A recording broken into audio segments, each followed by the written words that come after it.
All right, guys, if you can hear me now here on the feed, this is Andy Mack. We are watching this live, and I'm going to take you out to it really quickly, but this is the White House Correspondents' Dinner Part 2 after what happened, a rescheduling as a gunman barreling through security members back in April. Let's take you out to it in full. I know you just want to watch and kind of look and take in the picture, so I don't want to talk too much, but this is all happening in real time at this Waldorf Astoria. We do have a couple pictures of what's going on, different media members in attendance. We saw different Republican lawmakers, others. Big question about what President Trump will say tonight. So we're just going to watch it alongside you, see what we see, watch what we watch here on LiveNOW from Fox on YouTube. If you have any questions, pop them in the chat. We'd love to have a conversation about what we're watching in full for this. So we saw some different members of the Fox News team. You can see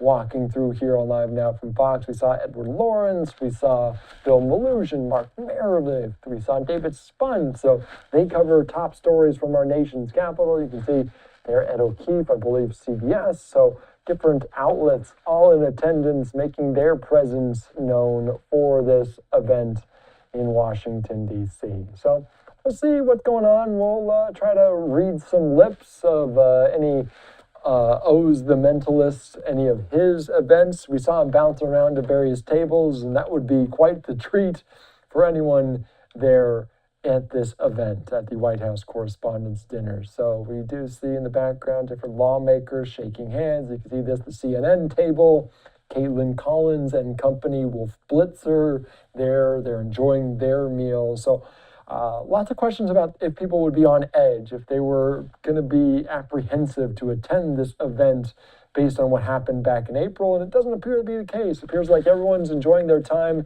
having a good time, enjoying the meals, sharing it with some of their people, their peers, and they spend so much time alongside each other at the White House and various events. Some members of the pool that travel with President Trump to different campaign stops as leading up to the 2024 election, and now here on this as he's in his second term in the White House. So just a couple LiveNOW looks, and those are the same shots. We do have like a cuts cam, which showcases different areas, different tables, looking at the people in attendance. You can see Jackie Heinrich now walking behind the president, Caroline Leavitt, the press secretary in attendance for this.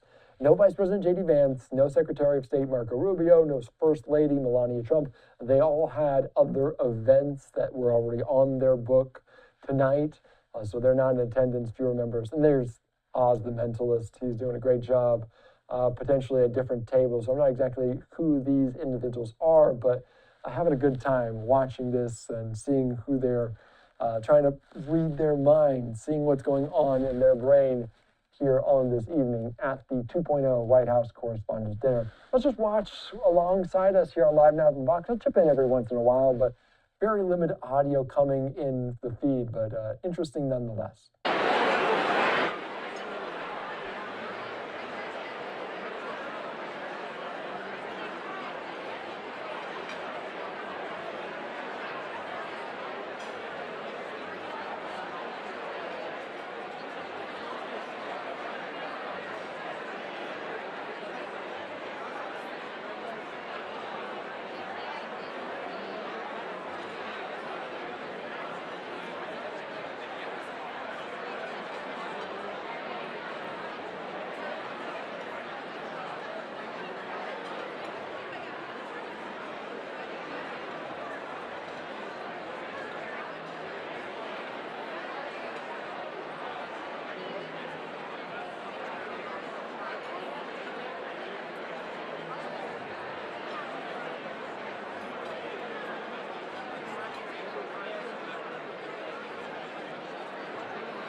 All right, people, we're watching this in full. President Trump potentially going to make some remarks here in just a little bit. We're going to jump in the chat and see what you guys have to say about what's going on right now as we're watching President Trump as this happening, the rescheduled White House Correspondents' Dinner. He said it might get potentially nasty. We'll see if the speech is similar to what's going on from the first time around at this event back in April. So we're following it closely. We're going to jump in the chat real quick. Chad, saying what's good and what's happening, who we're looking at right now. So we're just following this closely here on Live Now from Fox.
Also of note that they had a little bit more casual in nature for this event, so you might see some people not necessarily in tuxedos, not in the black tie affair that we would have seen during the first event back in April, but still people dressing to the tens this evening. Potentially also people watching to see what people are wearing. They did have a little bit of a red carpet, so people walking through that. We did get some images of people taking pictures. They're looking their best. They get to enjoy the night, celebrate their work, as we potentially could have some speeches coming up here in just a little bit. The seal is on the podium, which means at any moment we might see the president take to the stage and make these remarks. So people on the stage, Jackie Heinrich there taking her seat. She's a part of the White House press corps, the White House Correspondents Association. So Li Zhang leading this group, and she said they were going to honor some heroes, also some journalists that are young student journalists that might be enterprising their own work, trying to eventually be able to cover the president, whether it being President Trump or someone else.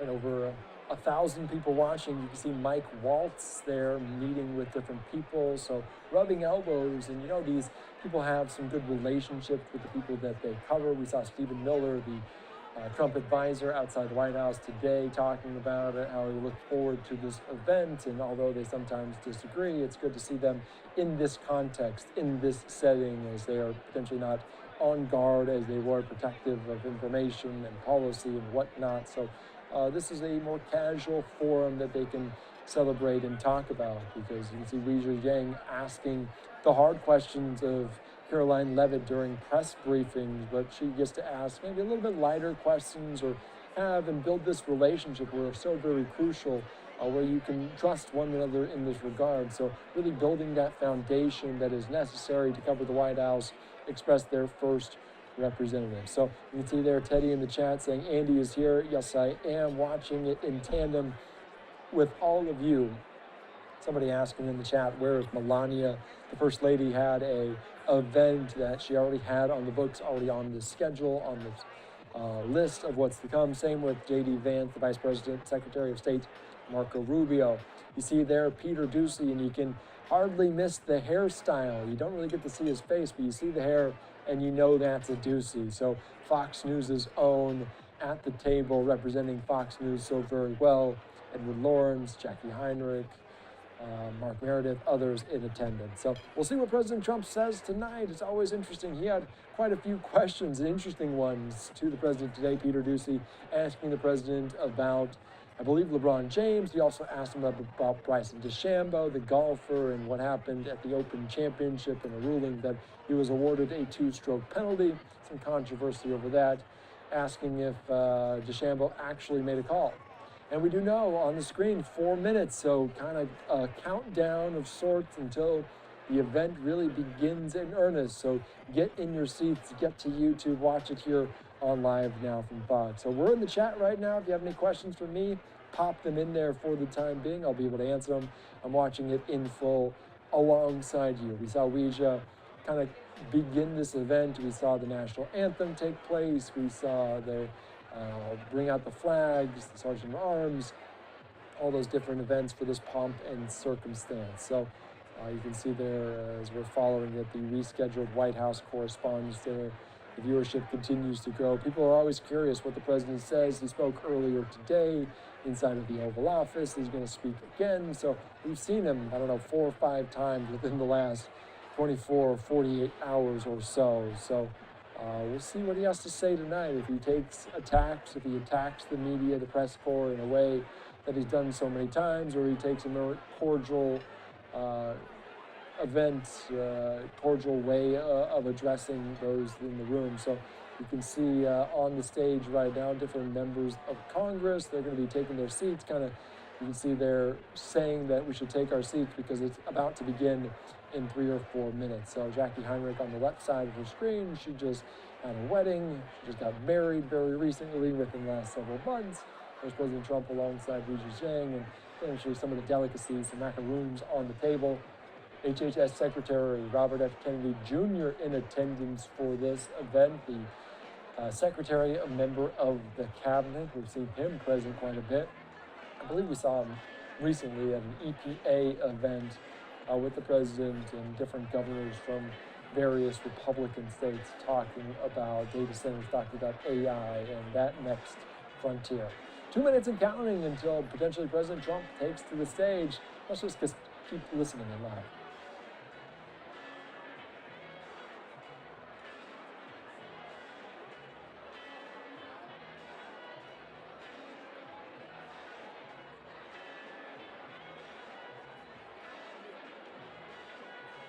All right, President Trump with Oz Perlman, the mentalist, getting these images. You can see them, making sure this image is just the way he wants. He might want to post that to social media. He might not have got it the first time back in April, now being ushered over to his seat. This is going to be beginning any moment now. President Trump taking the stage. You can see there showcasing people, giving them a thumbs up that we are 90 minutes and counting until what's to come with the president on the stage at this Waldorf Astoria, just a few blocks. It's closer than the Washington Hilton was.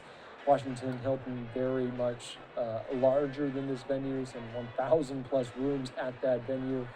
So the amount of people there far greater than what we see tonight, but closer in proximity. But they did not want to let Cole Allen and that violent act deter them. You can see the White House. You can see Bill Maloogian potentially going to have a picture with the Fox News team at this White House briefing. So they are cutting it close, under a minute until the people taking to the stage, but they're going to get their photo op, make sure they get this image that they want to celebrate this night coming together. All these media members from various different kind of beats. Most of them cover the White House, but various different topics: immigration, the economy. We're talking about foreign policy, talking about various aspects of that. So 20 seconds of counting. So President Trump set to take the stage and make some remarks, giving people a smile, talking to Ouija about this. Let's just continue to listen in, and we'll take it in full here on LiveNOW from Fox.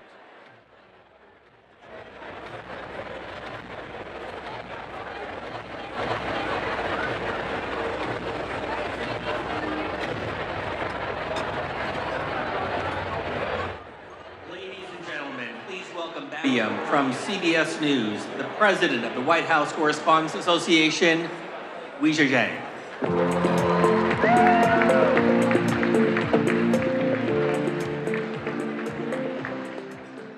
Welcome back to the 2026 White House Correspondents' Dinner. I hope everyone enjoyed their meal.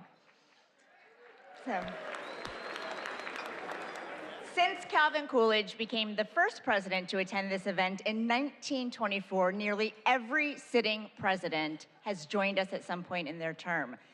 The tradition is rooted in a simple principle, that a president and the press corps that covers him can share a meal and even a joke. This dinner has never lacked for opinions. I know everyone has a lot of feelings about it, even under normal circumstances, and people ask, should it still exist? But every year, we pack the room. In fact, we just did it twice.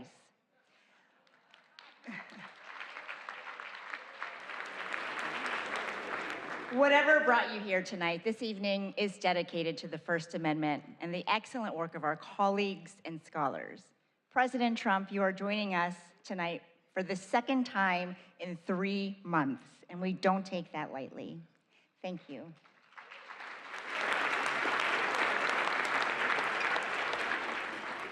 Thank you again to Press Secretary Caroline Leavitt and the White House press team.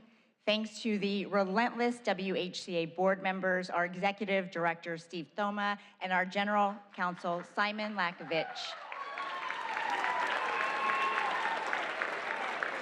for your hard work and friendship. I have to say thank you again to my CBS News family for enduring a second round of dinner planning. And of course, my family, I love you so much. Our entertainer, mentalist, Oz Perlman, is also back with us. Thank you, Oz.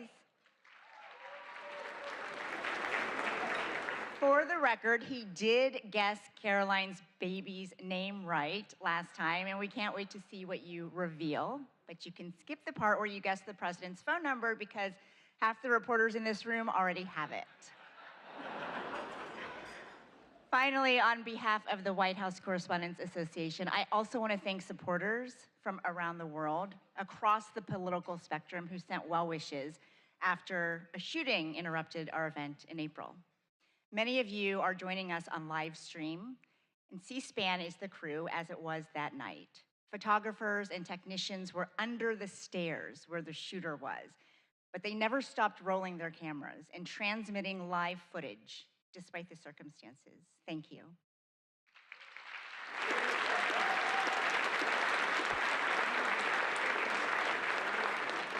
That night tested all of us, but it revealed something worth fighting for.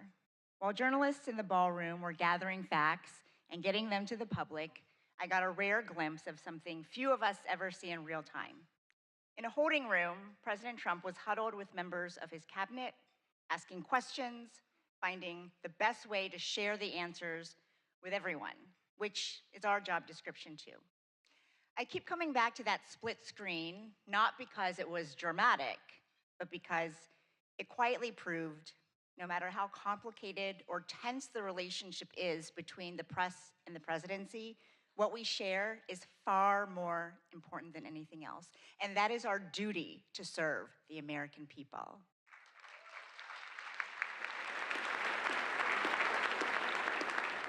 As our country continues to celebrate 250 years of its extraordinary story, this gathering is further proof that the American press endures with it. Whose cross stripes and bright stars through the perilous fight. The White House Correspondents' Dinner was to be a night celebrating the First Amendment and 250 years of surviving, thriving, and overcoming our nation's many unthinkable challenges. Welcome to the 2026 White House Correspondents' Dinner. But that celebration was stopped by a single gunman in an apparent attempt to assassinate the president. I heard the loud bangs that were going off. It was extremely frightening. I was only a few feet away. We were all told to just get under of the tables. And at first, some of the White House officials did too. A whole rush of people started to come up towards the front door. On a night when we are thinking about the freedoms in the First Amendment, we must also think about how fragile they are. And that was very unexpected. The president and the White House press corps proved resilient. This was an event dedicated to freedom of speech that was supposed to bring together members of both parties with members of the press. And in a certain way, it did. So we are together again tonight, proving our resolve and unyielding fortitude. And to celebrate America at 2:50.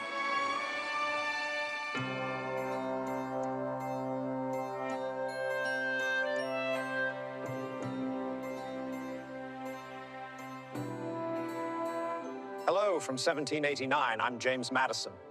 Yes, that James Madison. I wrote the First Amendment. At the time, we worried a king might control the press. Turns out you're now worried about tweets, algorithms, and people yelling on television.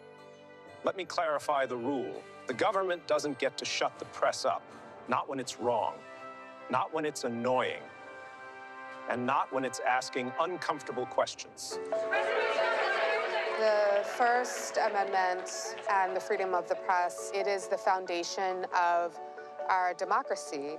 The freedom that we have to speak our mind, to share our views, share what we know. It's just so remarkable that we're able to question our world leaders, question the most powerful man in the world because of the First Amendment. As we mark the 250th anniversary of our birth, I'm hopeful that people throughout the country will come together to discuss the importance of this history and to appreciate even more what our ancestors did to secure our liberty and freedoms, including freedom of the press. Good afternoon, everybody. Well, I see we're trying a new experiment this morning. I hope it doesn't prove to be a disturbing influence. Our goal is to try to rock the boat, and we're supported by the First Amendment. I hope Ike would be proud of us. Are you president taking control of Iran's oil? We have a very vigorous group of people representing all different points of view, including a lot of the foreign press. Daqui a pouco, o presidente Donald Trump. I just told him I've got to come over and see the fake news. Let's go. The presidents throughout history have complained about how they're treated in the press. We don't stop the publication of any papers. We don't fine anyone for something they say. And that's okay. That's part of the process. Why are you so confident he'll change his behavior, Mr. President? Yeah, I'm not confident changing behavior. What the hell, what do you do over there? So when did I say I was confident? I don't want to be back at the White House today. It's a young person's game. And I have great admiration for the reporters who are there, because they have a tougher job than I ever had. That's enough. Put down the mic. I must say, today, folks, the reporters at the White House, my hat's off to you. Go ahead, Peter, go ahead. In Jim's defense, I've traveled. Whenever we face pushback from a politician or even from a president, it's not about us as a journalist. It's about the person we're covering. Well, I'm not a big fan of yours either, so I understand. To be honest. So let me ask you a question if I can. Our job is to just keep asking tough questions.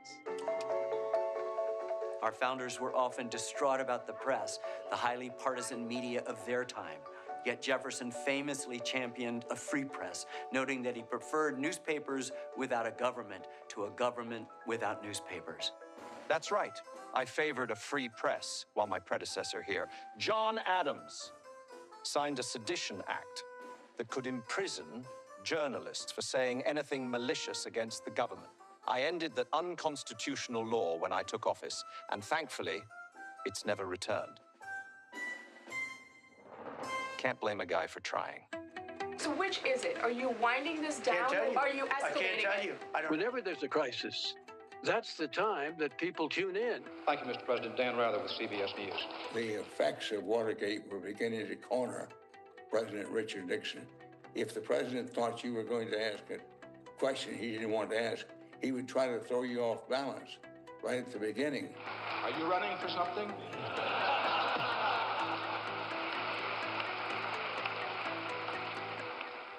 No, sir, Mr. President, are you?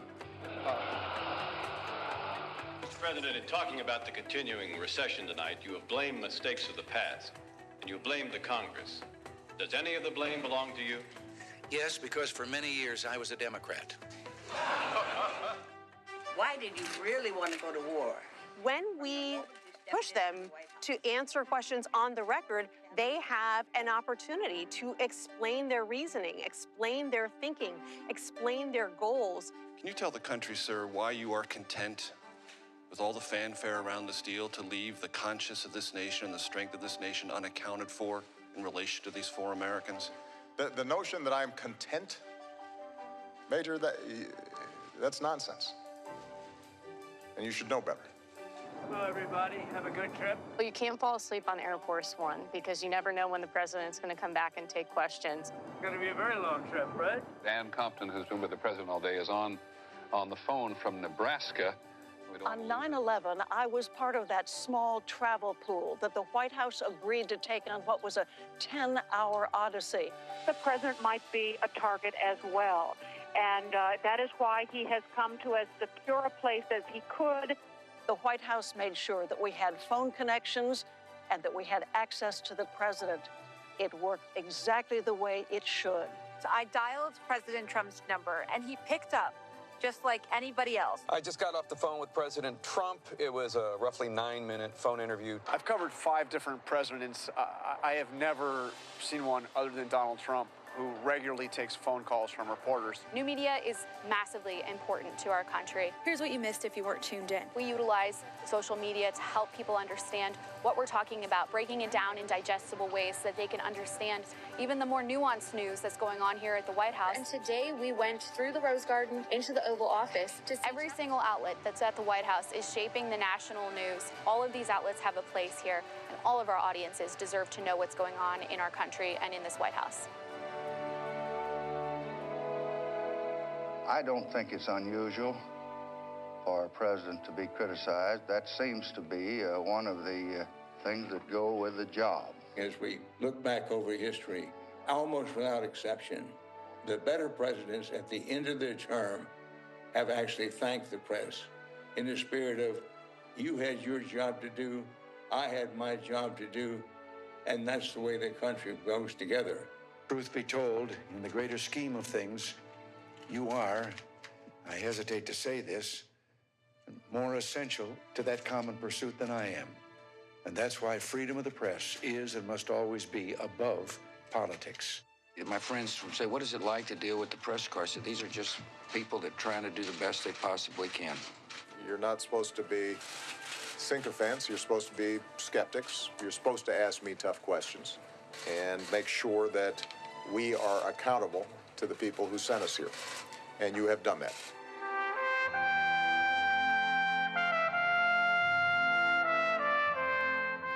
I wonder whether the founding fathers might look with delight at the kind of vibrant conversations that Americans today are having in the national media, in social media. It's a very vibrant conversation that has its roots 250 years ago. The noise you experience today, though at times overwhelming, is not necessarily a sign of decay.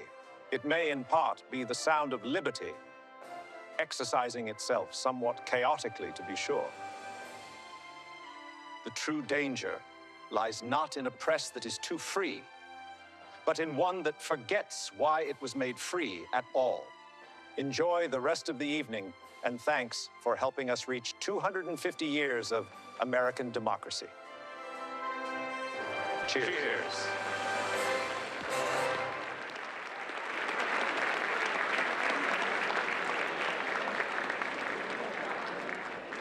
Thank you, founders.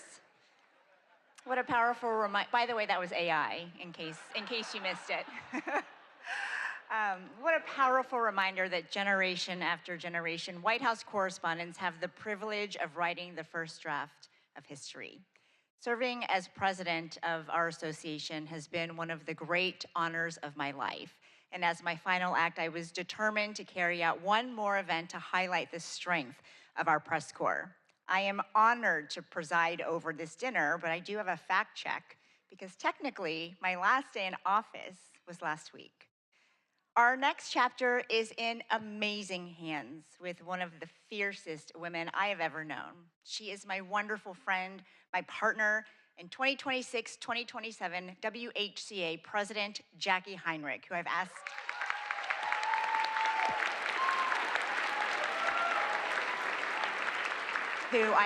to help present two very special awards. Jackie.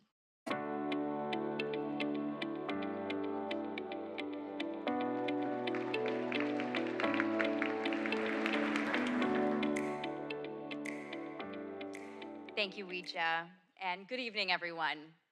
Before anything else, I want to recognize Ouija Jiang for her leadership, her unwavering commitment to this press corps. Ouija, you have really represented this association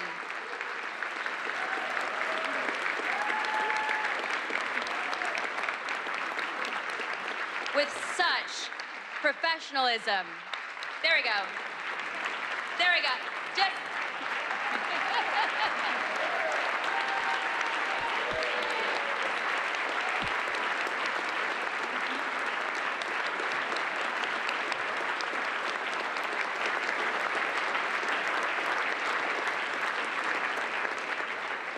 And she has represented this association with such professionalism, integrity, grit, and I am so deeply grateful, not just for your example, but also more so for your friendship.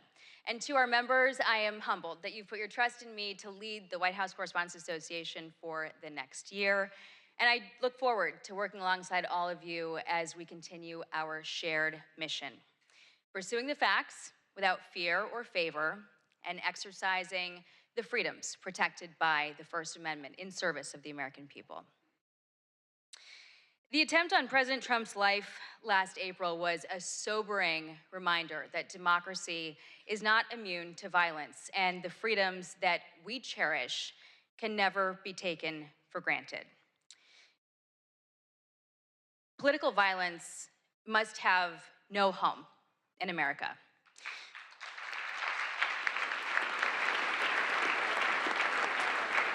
And journalism can serve us well to broaden understanding, to shed light, and to inform our decisions, especially in this age of fast-moving information that can reinforce our divisions. And we are grateful to have President Trump here tonight, taking part in this tradition that recognizes the essential role of a free press in our democracy. Thank you, President Trump.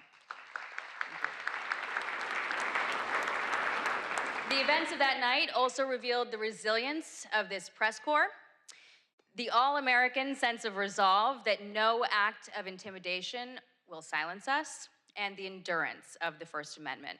And we're gathered here tonight because we believe that a free press always finds a way forward. And it is in that spirit that the WHCA Service Award was established to recognize exceptional service to this association, and it is fitting that one of the two awards that we are giving tonight goes to the staff of the Washington Hilton. They are hospitality professionals who always put service first.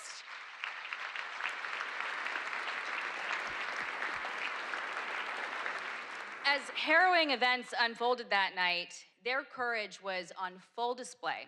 The kitchen workers, the ballroom wait staff remained at their posts. When President Trump urged that the evening should continue, they prepared to serve more than 2,600 guests while they were still processing the shock alongside all of us. And when the Secret Service made the necessary call to postpone the remainder of the program, they immediately pivoted, preserving every unserved meal and donating them to local shelters.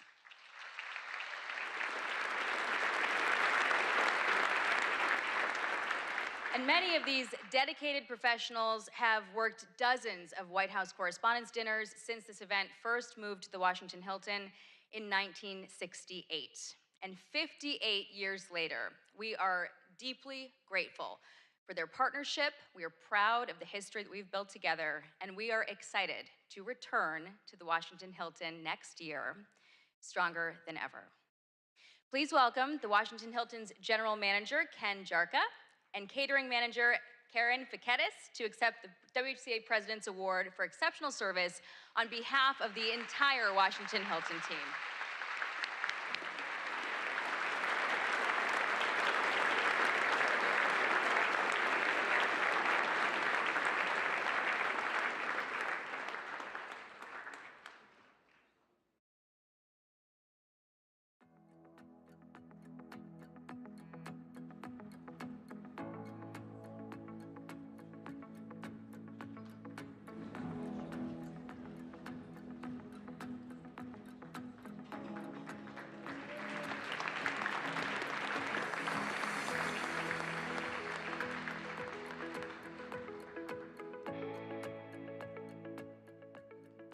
Congratulations, and thank you, Jackie. I also want to thank the staff and security team right here at the Waldorf Astoria for putting so much time and care into helping us plan this event in a very short notice. That evening in April did not unfold as planned, but it ended exactly like it was supposed to. 2,600 guests, plus hundreds of others who were working that night, got to go home unharmed. And that was made possible by the brave men and women of law enforcement and the United States Secret Service.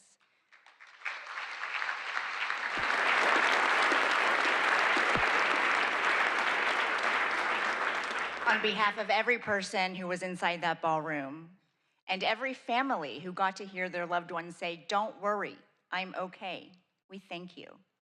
One officer placed himself directly in harm's way and engaged the armed suspect. Even after gunfire struck his protective vest, he stayed in the fight, and the attacker was stopped. I know many of us have wondered, what if he hadn't acted in that exact way? What if he had waited a few more seconds?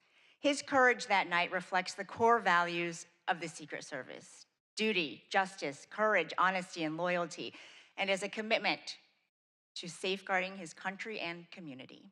They also shaped his career, first as an infantryman and section leader in the United States Marine Corps, and since 2022 as an officer of the Secret Service, protecting the White House complex and our nation's leaders.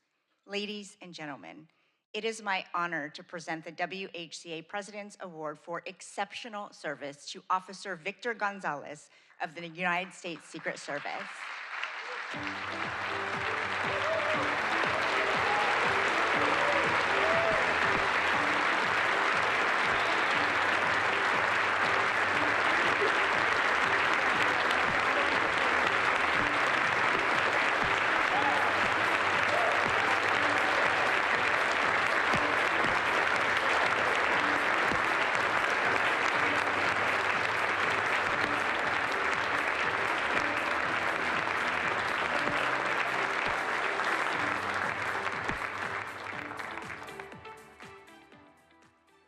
Thank you again, Officer Gonzalez, and to all the law enforcement officials who work around the clock to keep us safe.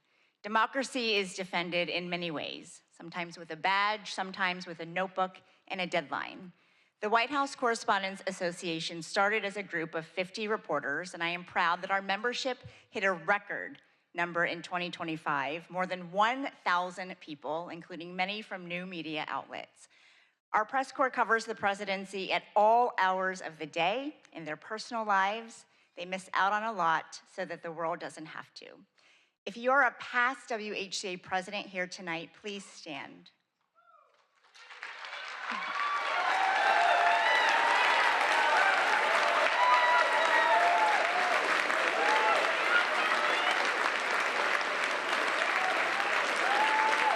Former board members, please stand. Our chief White House correspondents, please stand.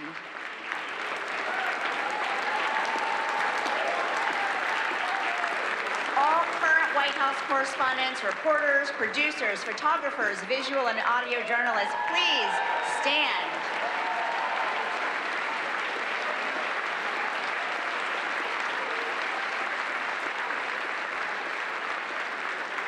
And tonight, I also want to salute our colleagues in the Pentagon Press Corps. Your work is invaluable, especially as our nation is at war. Please stand.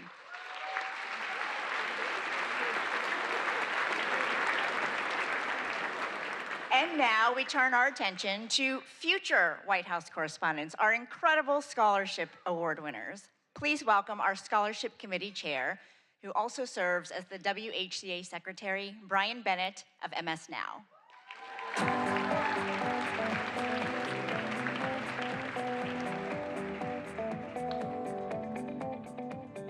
Hello, everybody.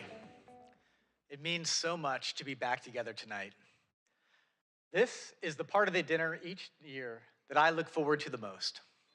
We have an incredible group of young journalists with us who are the recipients of this year's White House Correspondents Association scholarships.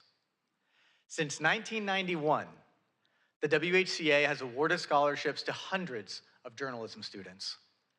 This year, we are helping fund the education of 30. Let me pull out my remarks here.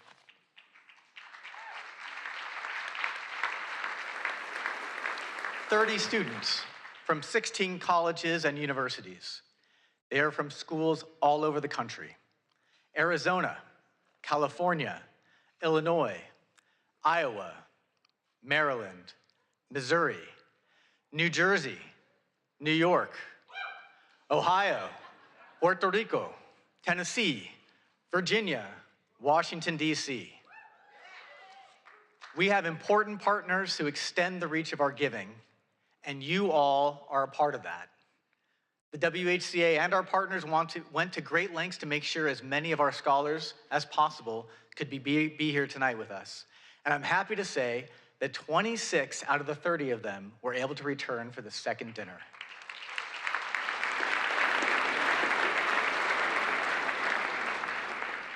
Some came back to DC from far away.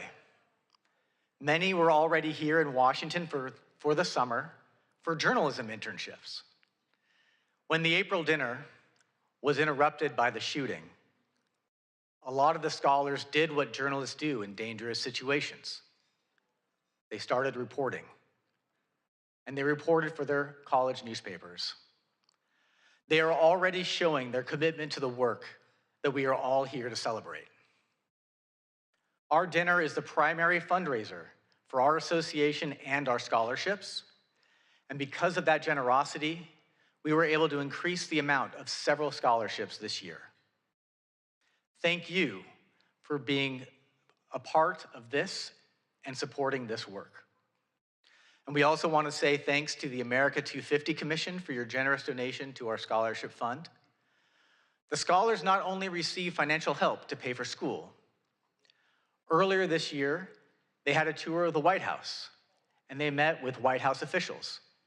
They spent an afternoon with dozens of senior journalists who cover the White House, and they were paired with mentors, working journalists from the White House Correspondents Association, who make a year-long commitment to offer advice and encouragement.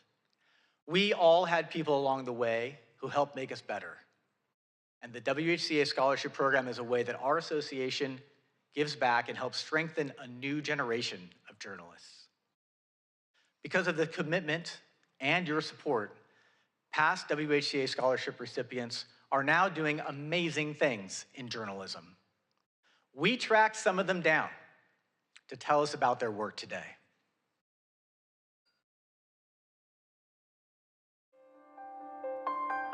Being a White House Correspondents Association scholar opened up a new world for me. Being a scholar meant that I could have the financial freedom to do what I wanted. Being a WHCA scholar gave me access to so many mentors and a world of opportunities here in Washington, D.C. It gave me the chance to connect with other journalists, other members of the association. Journalism is important, and especially here at the White House, where every day, every hour, every minute even matters. The decisions that are made here impact people across the country and around the world. The idea that you get to be a part of the first draft of history, it all is extremely inspiring and drives me as a journalist. There are so many pinch me moments covering the White House, watching world leaders arrive here, walking into the press briefing room, getting to see Marine One land on the South Lawn, and getting to ask the President of the United States a question directly. Being selected as a White House Correspondents Association scholar has played a huge role in my career. I was there as President Biden gave a toast to the freedom of the press, and also as Kim Kardashian strutted across the runway and posed for pictures among a room full of talented journalists. The stars, the outfits, the photographs. And I remember too, that was the year that Brittany Griner had just returned home. And so being able to see her was really emotional. I was also inspired looking around at all the different scholars and how excited they were. And I think their excitement influenced my excitement about it. And it really was an eye-opening experience about just how important this role is. This White House press corps is not a mythical world. It exists, and it is something that I can aspire to be a part of. And I owe a lot of credit to the WHCA for getting me here. So many journalists involved in this organization were willing to chat with me, to invest in me. And it's a cycle because of what they were able to pass on. I hope that I can play a role in doing that for the next generation as well.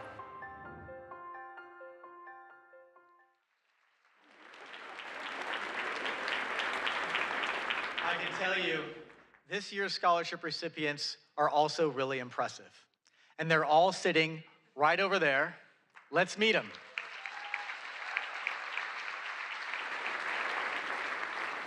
Please stand as I read your name. From American University, Louisa Clausen.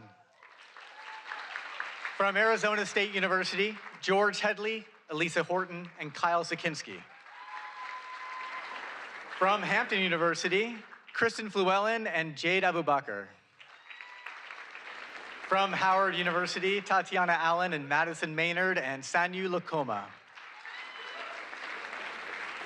From Iowa State University, Eric Anderson. From Northwestern University, Jacques Aburizik, Caitlin Bender-Thomas, Samantha Freeman. From Iowa University, Nyla Gilbert, Aidan Ryan, Emily Stokes. From Princeton University, Ina Marcia. From Sagrado Corazon University in Puerto Rico, Iana Sotovalle. From Syracuse University, Ben Bassick. From the University of California, Berkeley, Hae-Yoon Cho. From the University of Kansas, Julia Hansen. From the University of Maryland, Laura Charleston, Lillian Gray, Dana Matthews, Ashley Nehra. From the University of Missouri, Callie Fowler, Tyler Kirwan, Fletcher Mantooth. And from the University of Tennessee, Abigail Fanning. Congratulations, scholars. Please be seated.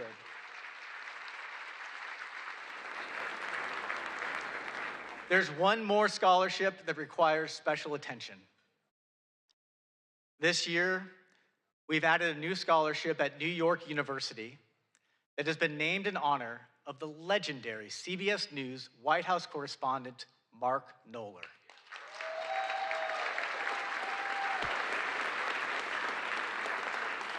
As you all know, Mark passed away in August. And if you needed to know how many times the president had been to Camp David, or went on vacation, or played golf, Mark Knoller always had the facts. And he was always willing to share. To remember Mark and to commemorate the new WHCA scholarship at his alma mater, NYU, here is a tribute put together by his friend and CBS News chief correspondent, Major Garrett. I'm Mark Knoller, CBS News, and you could say that I'm kind of the CBS News numbers man at the White House. You could say that, but that's less than half the story. Can you justify your role? Mark did keep a log of presidential actions, everything from speeches and press conferences to vacations and foreign trips.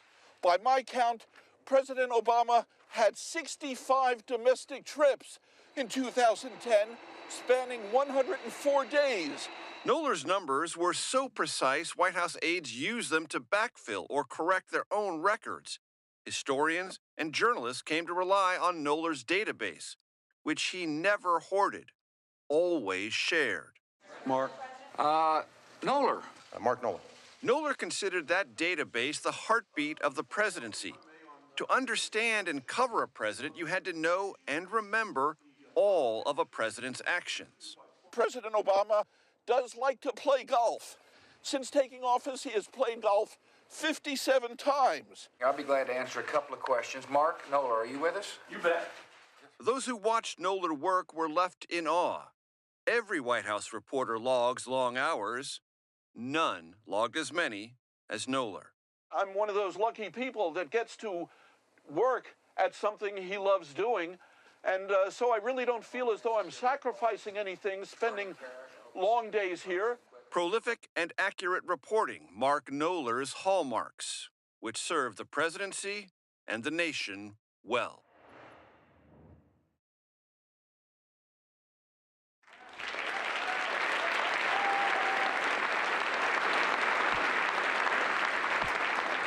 We are honored to be able to add a new scholarship in Mark's name in partnership with NYU's Arthur L. Clarke Journalism Institute. And even more happy to announce that the first recipient of the Mark Knoller Scholarship is Avril Silva. Please stand, Avril.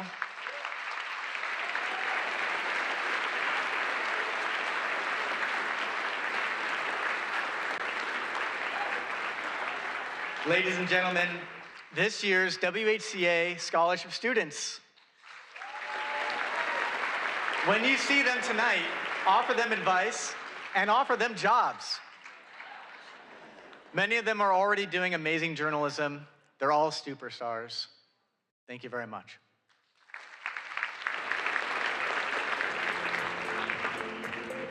Please welcome the chief correspondent for ABC News, the co-anchor of ABC's This Week, and a former president of the White House Correspondents Association, Jonathan Karl. Not quite yet, actually.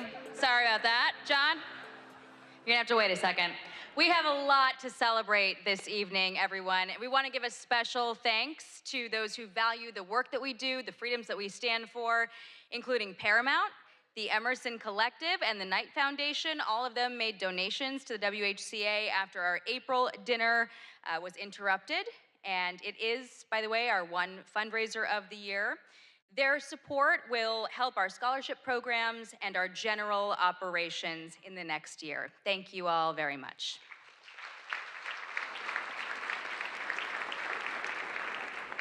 All right, now it is my pleasure to introduce two former White House correspondents who have served this association with distinction. They exemplify excellence in our field. They will help us recognize tonight's award winners. Jonathan Karl is the chief Washington correspondent for ABC News. He is the co-anchor of This Week, and he is a former president of the WHCA. He's got over 3 decades of experience in Washington. He's covered 4 presidents, 14 press secretaries, and just about every major beat in the city. And through it, he has earned many of journalism's highest honors, including some of the very awards that we are presenting tonight. But first, to recognize our journalism awards, we have one of the country's defining voices with us tonight, Wolf Blitzer.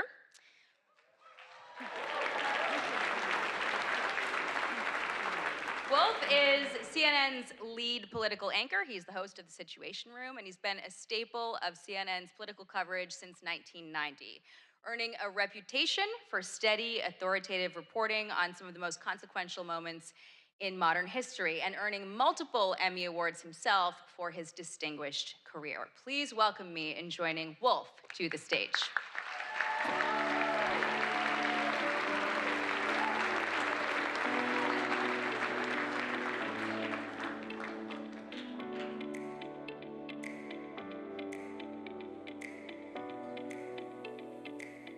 I'm standing up. Thank you very much for that really nice introduction. I'm so grateful, I'm so honored to be with all of you this evening. Each year, a panel of independent judges review dozens of entries for the 5 major WHCA Journalism Awards. And it's my honor tonight to announce this year's winners. And I'd like to point out that this is really a special night for me. I don't know if many of you were at the first White House Correspondents Association dinner in April, but it was, for me, it was very memorable indeed.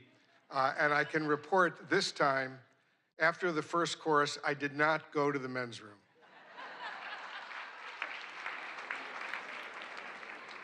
I've been to this dinner over these many, many years. I spent 7 years as a White House correspondent. And I just want to remember with real excitement and passion who often came with me to these dinners over these many years. And that was the man who hired me at CNN, the man who created CNN, the late Ted Turner, who recently passed away.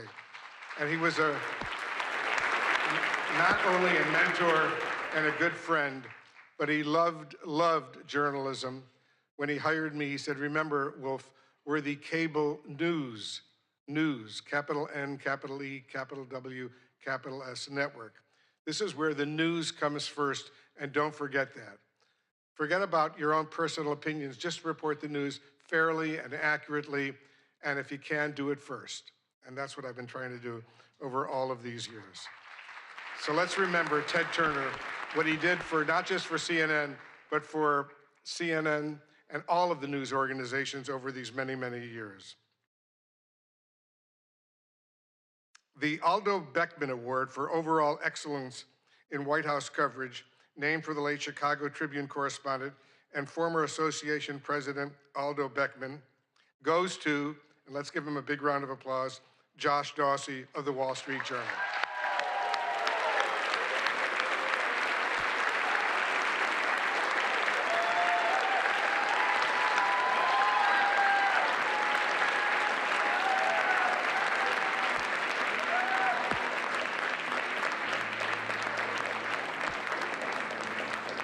The judges said Josh Dawsey shows us how power works inside the presidency. And over the past year, his reporting has revealed how decisions are made, who influences them, and how power is exercised at the highest levels. Josh Dawsey went far beyond the deluge of breaking news to offer invaluable insights that can only result from deeply sourced enterprise reporting. In the tradition of Aldo Beckman, he exemplifies integrity, persistence, and a steadfast commitment to holding power to account. Ladies and gentlemen, the WHCA is pleased to give the Aldo Beckman Award to Josh Dawsey.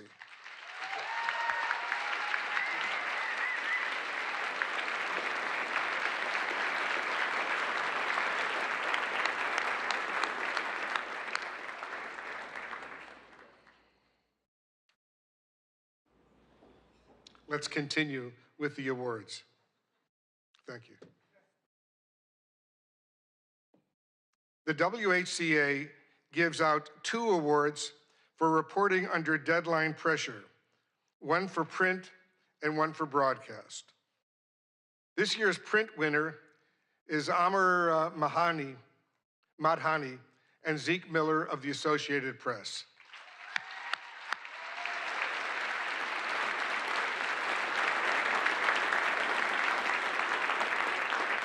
When sources leaked that Trump administration officials were attempting to purge the National Security Council of staff deemed not sufficiently aligned with the president's agenda, Madhani and Miller quickly moved to verify the claim. They uncovered an unprecedented vetting process.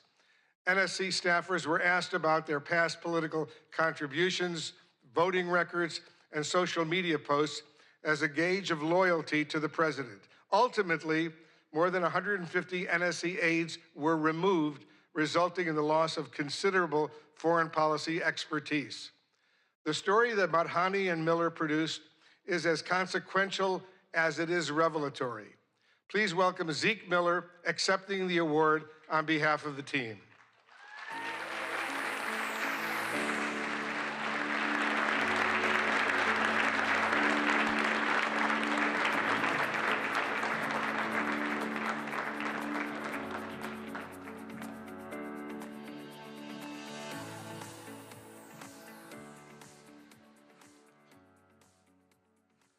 Now the Broadcast Award for Excellence Under Deadline Pressure. And this year's winner is my colleague and very good friend, Caitlin Collins of CNN.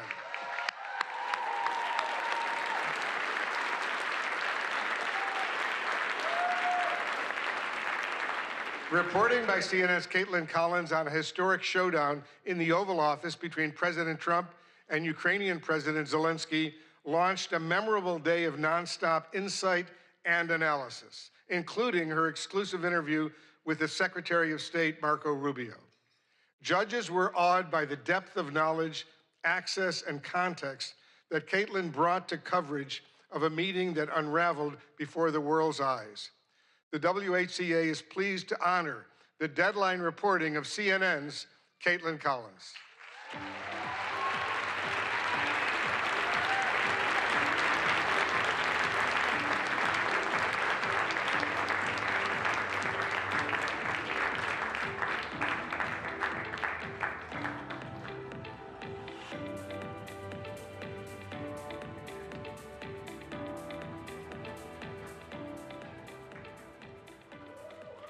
Let's give Caitlin another big round of applause.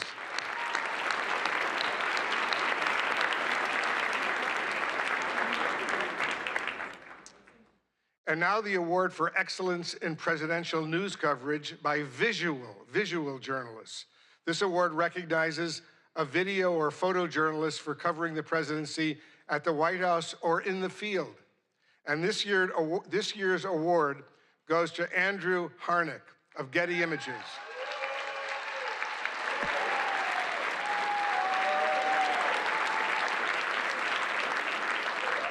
He captured the moment an Oval Office visitor collapsed during an event. And from the judges, they say this: through sharp timing, layered composition, and visual irony, this photograph expertly documents a true split-screen moment in real time. The president's orientation and posture inadvertently echo the statue to his right, while the other half of the frame is defined by movement. A truly striking image of contrast, skillfully captured in a chaotic moment. Please join me in congratulating Getty Images photographer Andrew Harnick, who also represents still photographers on the WHCA board.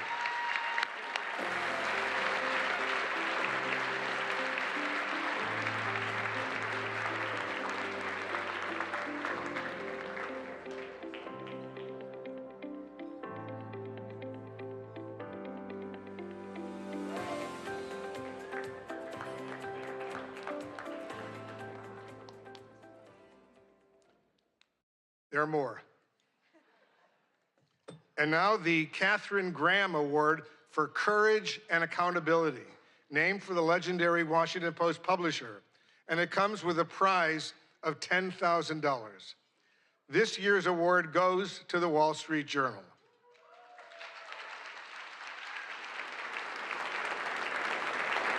The Journal's courageous reporting on President Trump's past relationship with financier Jeffrey Epstein triggered the release of the so-called Epstein files, thousands of documents that might otherwise have remained hidden from the public. And despite the president's threat of a lawsuit, the Journal published a story about a provocative letter to Epstein bearing President Trump's signature. Trump quickly filed a $20 billion lawsuit against the Journal, revealing reporter Khadija Safdar's home address. Her family had to be relocated. The Journal was kicked off of Air Force One, but the reporters continue to file revelatory stories. Please welcome the winners of the Katharine Graham Award from the Wall Street Journal. Khadija Safdar, Sadie Gurman, Annie Linsky, Josh Dawsey again, Alex Leary, Rebecca Ballhaus, and Ryan Barber. Their colleague, Joe Palazzolo, could not attend tonight.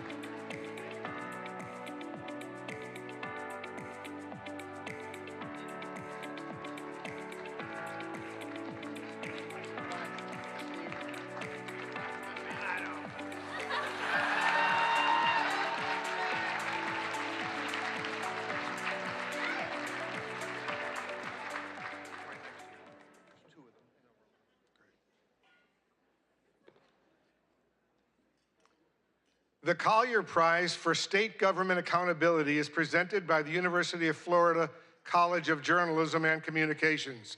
And this is the award's 7th year at dinner, and it comes with a check for $25,000. It's a lot of money. This year's award goes to Care 11 in Minneapolis for its investigation, Housing Hustle.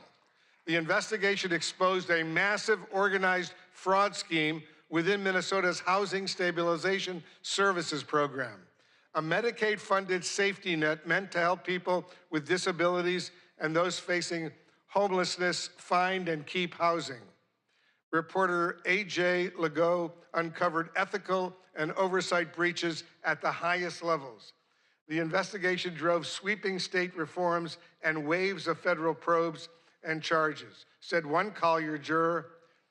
Carol Evans' rigorous and piercing investigation of Medicare fraud had undeniable impact, including the suspension of more than 130 companies from the ability to bill Medicaid, the state terminating the HSS program, the firing of the state official in charge, federal raids, subpoenas, indictments, and convictions, and enhanced screening, oversight, and suspension powers for regulators. Here to accept the award from KARE 11, our reporter A.J. Legault and producer Gary Knox.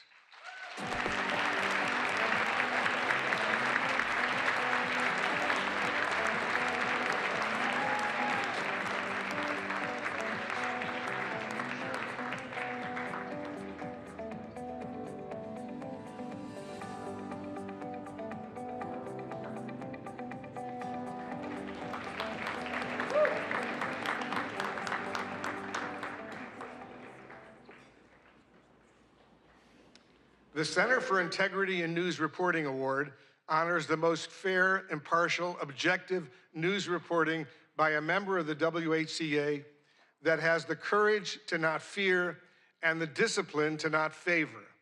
It's sponsored and administered by the Arkansas-based Center for Integrity in News Reporting and comes with a prize of $25,000. The award goes to Tyler Pager of the New York Times. The judges said that in his coverage of the first year of President Trump's second term, Pager demonstrates a disciplined, even-handed approach across a wide range of subjects, including supporters and donors, foreign policy, the Justice Department, and energy. The stories take readers inside consequential presidential decisions while presenting the facts. The work is deeply sourced and carefully verified, reflecting a clear dedication to getting it right without bias. Taken together, this body of work stands as a strong example of fair, impartial, and objective journalism, precisely the standard this award is intended to honor. Let's hear it one more time for this year's winners. Ladies and gentlemen, thank you so much.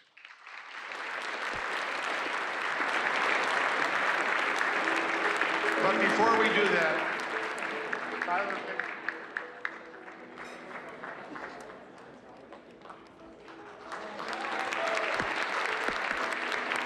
let's give him another huge round of applause.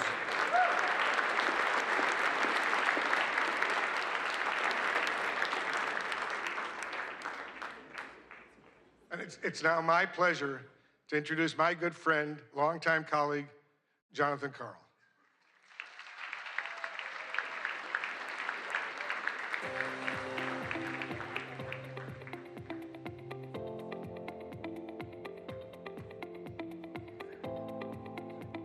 All right, the final award of the evening.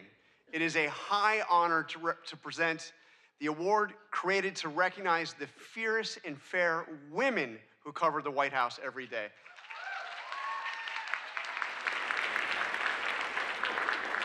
But first, I just want to give a big thank you to Weijia Zhang. Weijia, your leadership was steady when steadiness was in short supply. You refused to let an act of violence take this dinner away from us. And because of you, it has gone on. You insisted that happen. Thank you. Awesome, courageous. And Mr. President, I want to say it matters that you came here tonight. Thank you.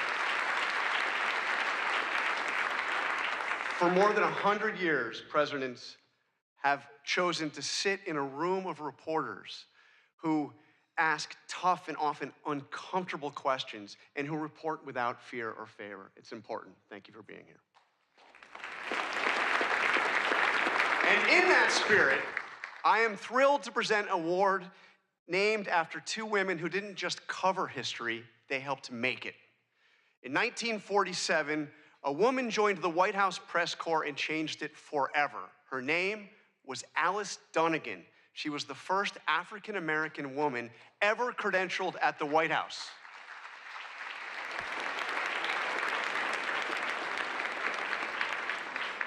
And just a few years later, she was joined by Ethel Payne. And together, they looked the most powerful man in the world in the eye and demanded answers about civil rights for Black Americans. President Eisenhower didn't always welcome those questions, but Alice and Ethel kept going and kept showing up, and they kept asking. The WHCA Dunnigan Payne Award for Lifetime Achievement exists to honor their legacy and to recognize journalists who followed in their footsteps by breaking barriers for future generations. So tonight, it is a privilege to present the award to two women who did exactly that. In a field long dominated by men, Melissa Young and Susan Walsh each built extraordinary careers as photojournalists, not by waiting for doors to be open, but by bursting through them again and again for decades. Melissa Young, this one I know very well, she worked at ABC News for 44 years.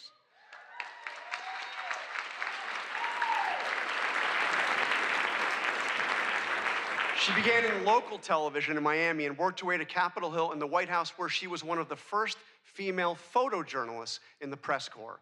Melissa documented the presidencies from Ronald Reagan to Donald Trump.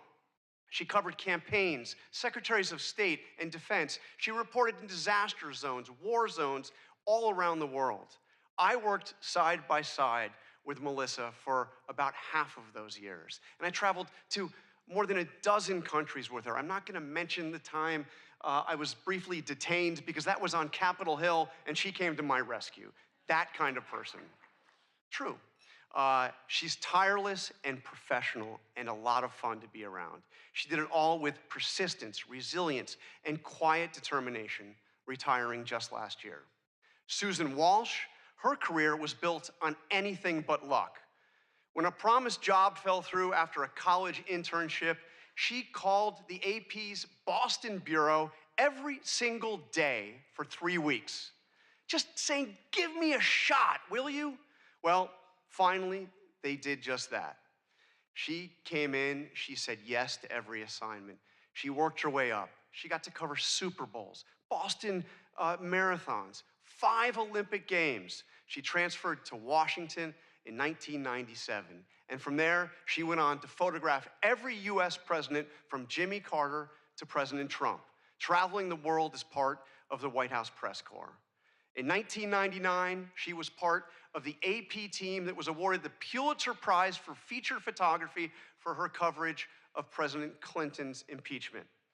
She also served as the White House News Photographers Association, fighting for press access at every turn. Susan also retired just last year and traded the briefing room in for the ice rink, where she now plays hockey with her son. She's pretty good. Alice Dunnigan and Ethel Payne showed us what it looks like to refuse to be pushed aside so that they could keep bearing witness to what matters most. Melissa Young and Susan Walsh spent their careers doing exactly that. Two women, 80 years of combined service, and a legacy that honors everything this award stands for.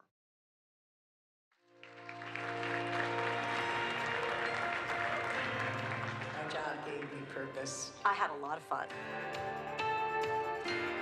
I saw myself as part of the world that I was doing something that the world needed. I was always really excited to be in the room, see it, be a part of it. It kind of gave me the access and the confidence to go up to people and look into other people's worlds. The camera definitely made me fearless, especially when I was doing news and traveling internationally. You had to be aggressive. And that's when I had to be someone who I wasn't really sure I recognized all the time. 8 inaugurations, 5 Olympics, 6 Super Bowls, World Series, lots of sporting events, APEC summits, NATO summits. You traveled in a way you would never do as a regular person. I remember being in the palace with Fidel Castro and Jesse Jackson, and I was just walking around and, just like sort of going, whoa, here I am. One of the craziest, wildest ones that I'll always remember is when I was with President Trump at the DMZ. I swear there were times that I don't think my feet hit the ground as we were being moved, and it was such a chaotic, crazy thing. 9/11 happened, and that just completely changed my life. That's when different kind of travel started for me. When they asked me to go with President Bush to Iraq, there I was, and an Iraqi journalist stood up in front of me, literally in front of me, and threw a shoe.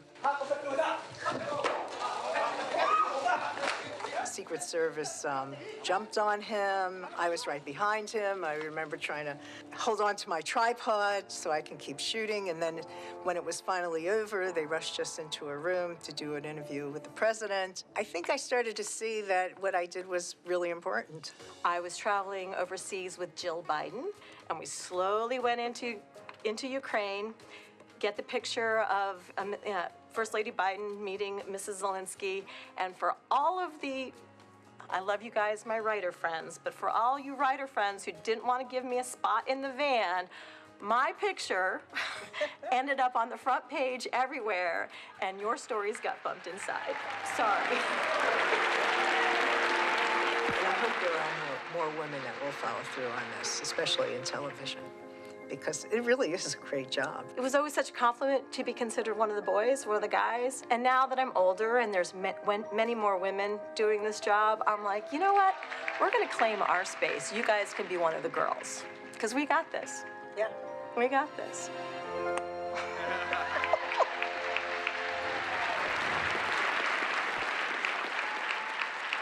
All right, please join me in welcoming Susan and Melissa to the stage.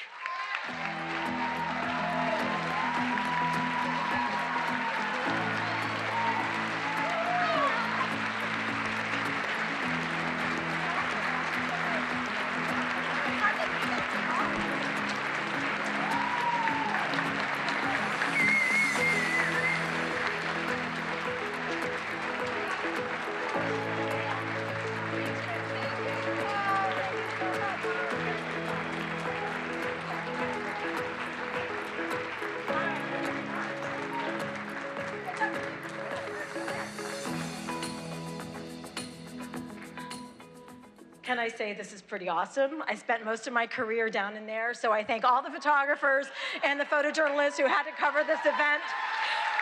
So it's really pretty cool to be up here and just kind of be a guest tonight. But they were gracious enough to give me an opportunity to say some things, so I'd like to say some things. First, Ouija, Jackie, and the entire Correspondents Board, I just want to thank you guys so much for selecting me this year, me and Melissa. I hope not to get emotional here. This award means like the world to me. Oh, I'm such a sucker. Sorry. I got this. This award means so much, not because it's named for two incredible trailblazing women, but because honestly, I felt that this association didn't always value what we did as photographers. And, there were many times that Melissa and I were the only two women in the White House travel pool, and I just have to say, things have changed, and I love it. So there's a whole lot more women out there, so yeah.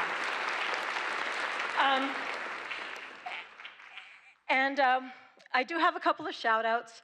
I have to thank the Associated Press for giving a chance to a young photographer oh so many years ago. I truly hope I made you proud. To my son, Johnny, oh gosh.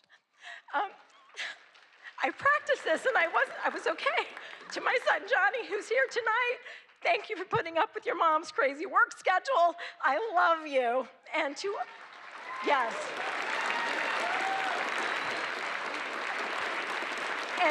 And to all my friends and colleagues that I've traveled the world with, your camaraderie, your support, and most importantly, your laughs have been absolutely the best. And in my retirement, I absolutely miss that the most. So thank you for all of that.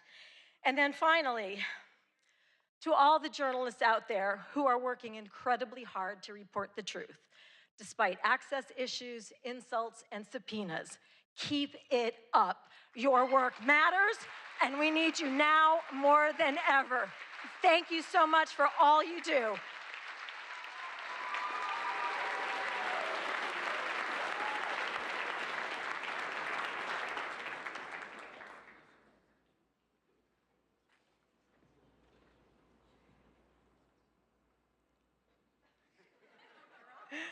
ABC has been breaking barriers since its start. Innovation is in our DNA, and being part of this work has always been my goal. Although this sounds simple, to achieve this, I've always had to fight. I'd fight to go places where they didn't send women. I'd fight to disasters in war zones. I'd fight to be part of the White House travel pool, covering 7 presidents. I'd fight to do an Oval Office address. And on a personal level, I'd fight to have a family while keeping my 24/7 job. Thank you to the White House Correspondents Association for recognizing me, the first female broadcast camera person for this honor. I am so proud to receive this award for a lifetime of breaking barriers. I've been fighting for 44 years to be the best at capturing all the action at the White House since Ronald Reagan. My advice, keep up the good fight and tear down those walls. Thank you.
Congratulations again to all of our honorees tonight. I am confident that one day our scholarship winners could be the ones taking home awards.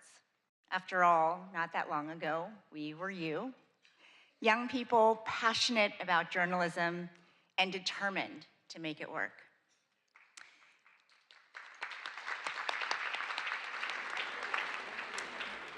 I've been thinking a lot about my own journey to this podium tonight. I grew up in rural West Virginia, in a town at the foothills of the Allegheny Mountains, a town called Buchanan, population 5,500. Those images of the devastating floods that you've been seeing are from my hometown. My heart, thoughts, and prayers are with everybody there. After my dad finished grad school at WVU, where he properly learned how to say, "Let's go Mountaineers," my parents decided to stay in the state to open a restaurant. It was such a treat when hunters came in and left deer meat as a tip. On Sundays after church, families packed into the dining room, all dressed up. My mom learned every customer's name, their favorite dishes. I worked the cash register, topped off glasses of sweet tea, and did my homework in the corner booth. A day like that seemed ordinary at the time. Looking back, to think that days like that could be considered ordinary is the most powerful reminder of how extraordinary America is. My dad came to the US as a student with just 67 bucks, or as Frankie might say, 67. My mom holding a small suitcase in one hand and a toddler, me, with the other. Yet they built a new life, a successful business, and a real future. Our Chinese restaurant was the first in my town. Of those 5,500 residents, the Chinese American population of Buchanan was 3, my mom, my dad, and me. Growing up there was not always easy. Most folks had never laid eyes on people who looked like my family. But far more often than not, the community was welcoming and generous. Turns out deer meat is great in a stir fry. In Mandarin, the word for America is 美国. It literally means beautiful country, and I love that. America the Beautiful was never only about her landscapes or landmarks. It has always been about the promise that no matter where you come from, you get a shot at chasing your dreams. My dreams began right there in that family restaurant. A small TV in the back was often turned to the news, my dad's go-to for learning more English. In the middle of dinner service, it was the CBS Evening News, anchored by Dan Rather and Connie Chung. I was hooked. In middle school, I won a contest to be a student reporter for a national news show called Channel One. And when a local news crew came to cover it, they learned just how big my dreams really were. I hope to be the next Connie Chung and better. That's kind of hard, but that's my goal. And so I'm going to work very hard at trying to be a broadcast journalist.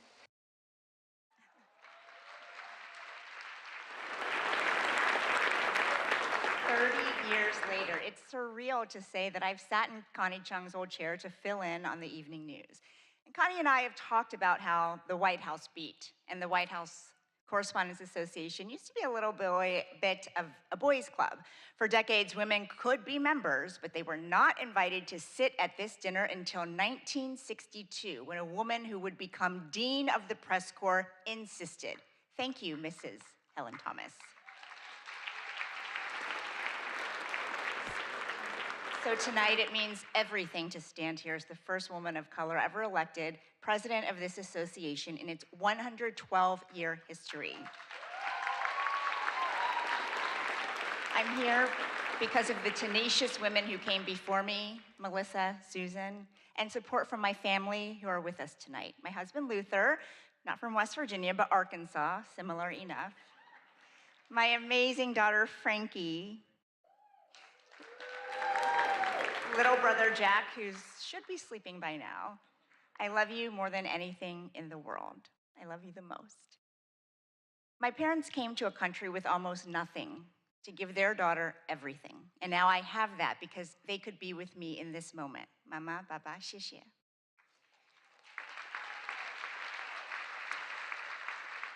And sitting with them, my middle school video production teacher, Mrs. Diane Williams, who spent countless hours on my submission for that contest that changed my life.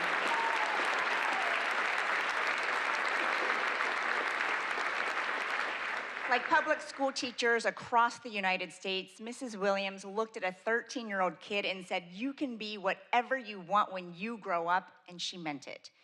My story is like that of so many in this room and in this country, only in America.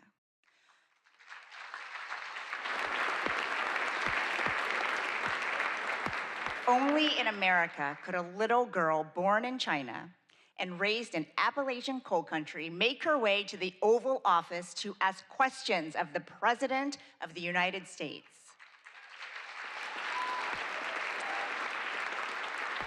Because when this is your home, you inherit something remarkable: the protections in the First Amendment: free religion, free speech, free press, free assembly, free petition. This fundamental right belongs to everyone. And that's exactly who the founders were thinking about when they protected a free press. Everyone, all Americans. They were not thinking about reporters. A free press is not a favor to journalists because we're special. We are not special. But America is. No matter who you are, the freedom to criticize without fear of being destroyed, that's not a bug in our democracy. It's supposed to be the feature. In 1786, writing from Paris, Thomas Jefferson told his friend back in Virginia, "Our liberty depends on the freedom of the press, and that cannot be limited without being lost." 5 years later, that thought was enshrined in the Constitution after Jefferson urged James Madison to include a Bill of Rights. Many founders couldn't stand the press. Some things never change. But they understood if our access is restricted, it's really the people's access to information that is limited. If the media faces government pressure or censorship, it's the people who end up knowing less. That was true then, and it's true now. But having press freedom comes with a tremendous responsibility. We can't demand accountability without practicing it.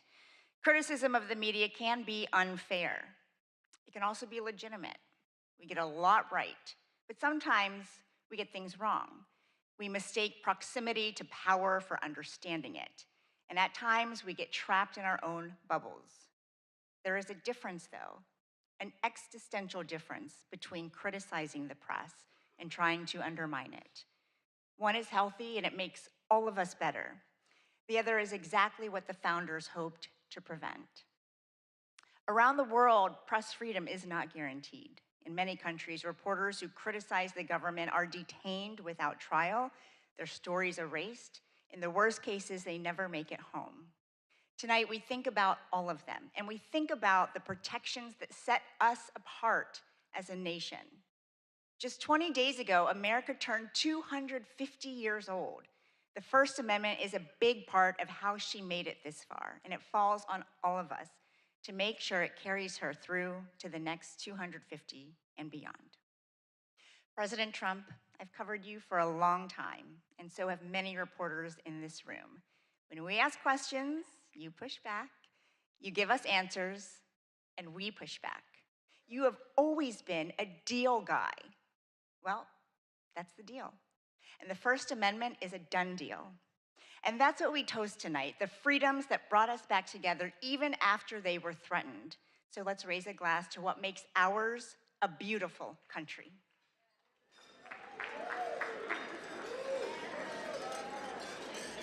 And now, ladies and gentlemen, please join me in welcoming the 45th and 47th President of the United States, President Donald J. Trump. And I'm proud to be an American, where at least I know I'm free. And I won't forget the men who died, who gave that right to me. And I gladly stand up next to you and defend her still today. 'Cause there ain't no doubt I love this land. God bless the USA. Wow, that was very beautiful, but this has not been an easy evening, all these awards. Do I have a say in those awards, all those awards? But it's great to be back at a place that I know very well because I built it. And I'm very proud of it because I built it for $2.9 billion less than the Federal Reserve building, which is a lot smaller, by the way. Figure that one out. But I am delighted to be here at the White House Correspondents' Dinner. Amazing people, a lot of people that I like.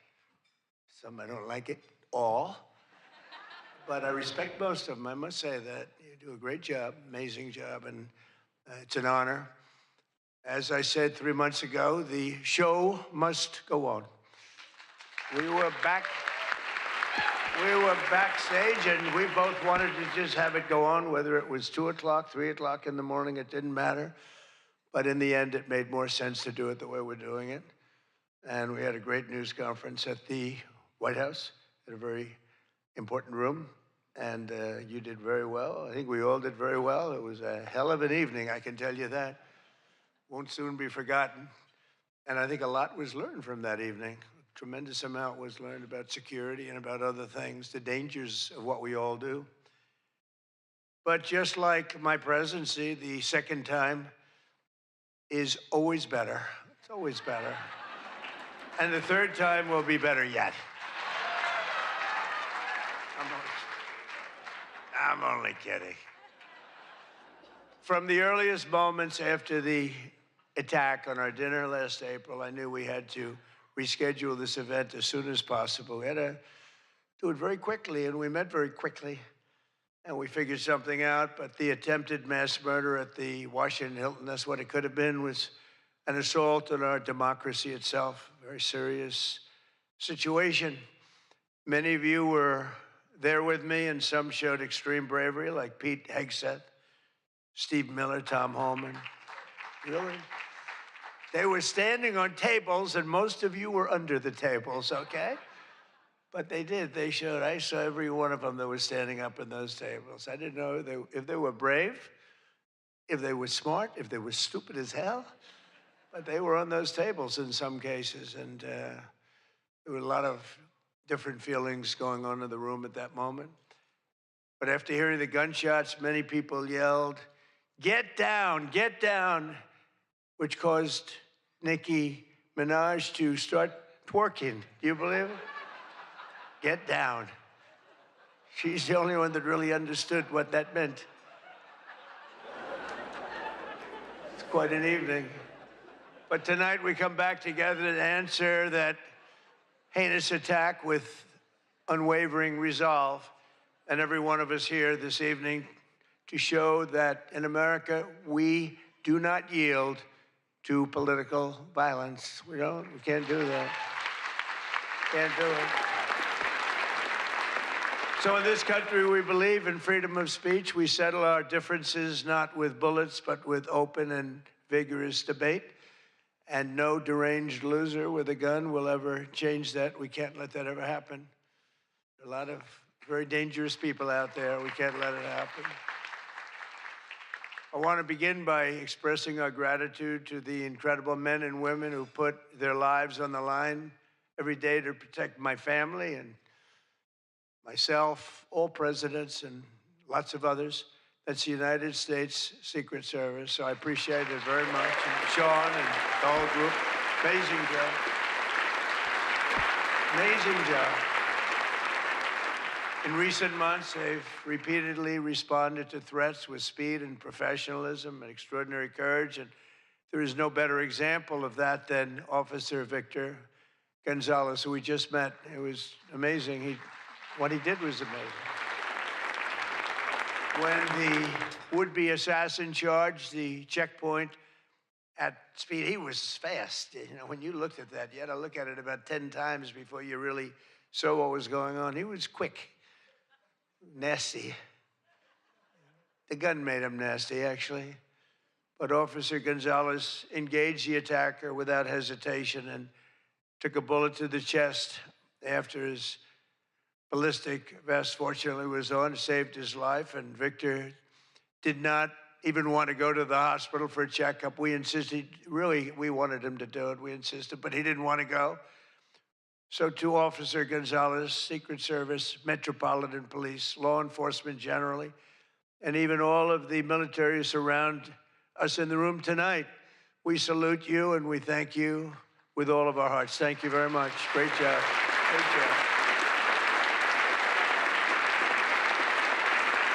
Great job.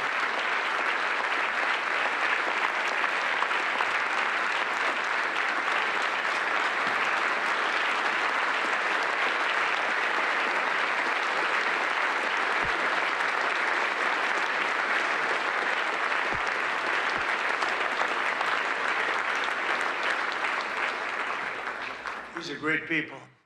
So this evening we're picking up right where we left off, so let's have a little bit of fun. I said, what do we do here? Is this supposed to be fun? Am I supposed to be serious? Am I supposed to be a comedian? So I guess you said maybe a little bit of everything. I know one thing, I could never have done the speech that I had ready just a short while. Oh, that was going to be a doozy. I was so psyched. I was going to rip people. And I don't know, just something changed. It's really for the better, but I just wouldn't want to do that. But we'll do a little ripping if you don't mind. But it is true. I said, how do we handle this? It's going to be a different kind of an evening, and it is. And in many ways, it's a more beautiful evening, actually. Everyone's looking really good tonight, and I know it was not easy finding shoes to go along with your bulletproof vest, which many people didn't want to wear because they'd rather die than look 20 pounds heavier. You know that, right? We have that a lot. They put one on me. I said, are you sure I'm not wearing this?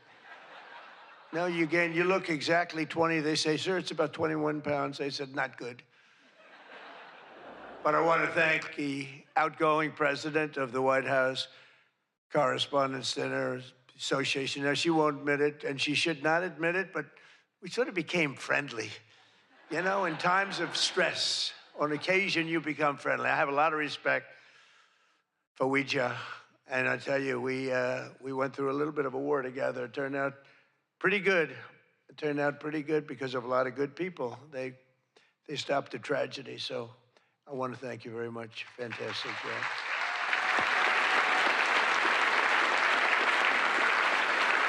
And Ouija worked extremely hard to ensure this dinner was rescheduled, and we want to just thank her family. I just met her parents, her children, her husband. What a perfect family. So it's really great. Thank you very much, all, for putting up with this, right? But let me also thank the incoming president of the Correspondents Association, Jackie Heinrich. She can be very tough as a reporter, I will tell you. She can be nasty. She looks so beautiful, but she can be so nasty. How could that happen? But she just got married to a very successful congressman, a very good congressman. I'd like to have a couple of more votes from it. That's okay. On occasion, he shows a little independence. We don't like that. But now he's a very professional guy, and he loves our country. But that's a big thing. I just see what takes place. We're talking about what takes place to be in the position that you're leaving and that Jackie's coming into. And it's a lot of work, a lot of friendships, a lot of talent. And so, Jackie, congratulations.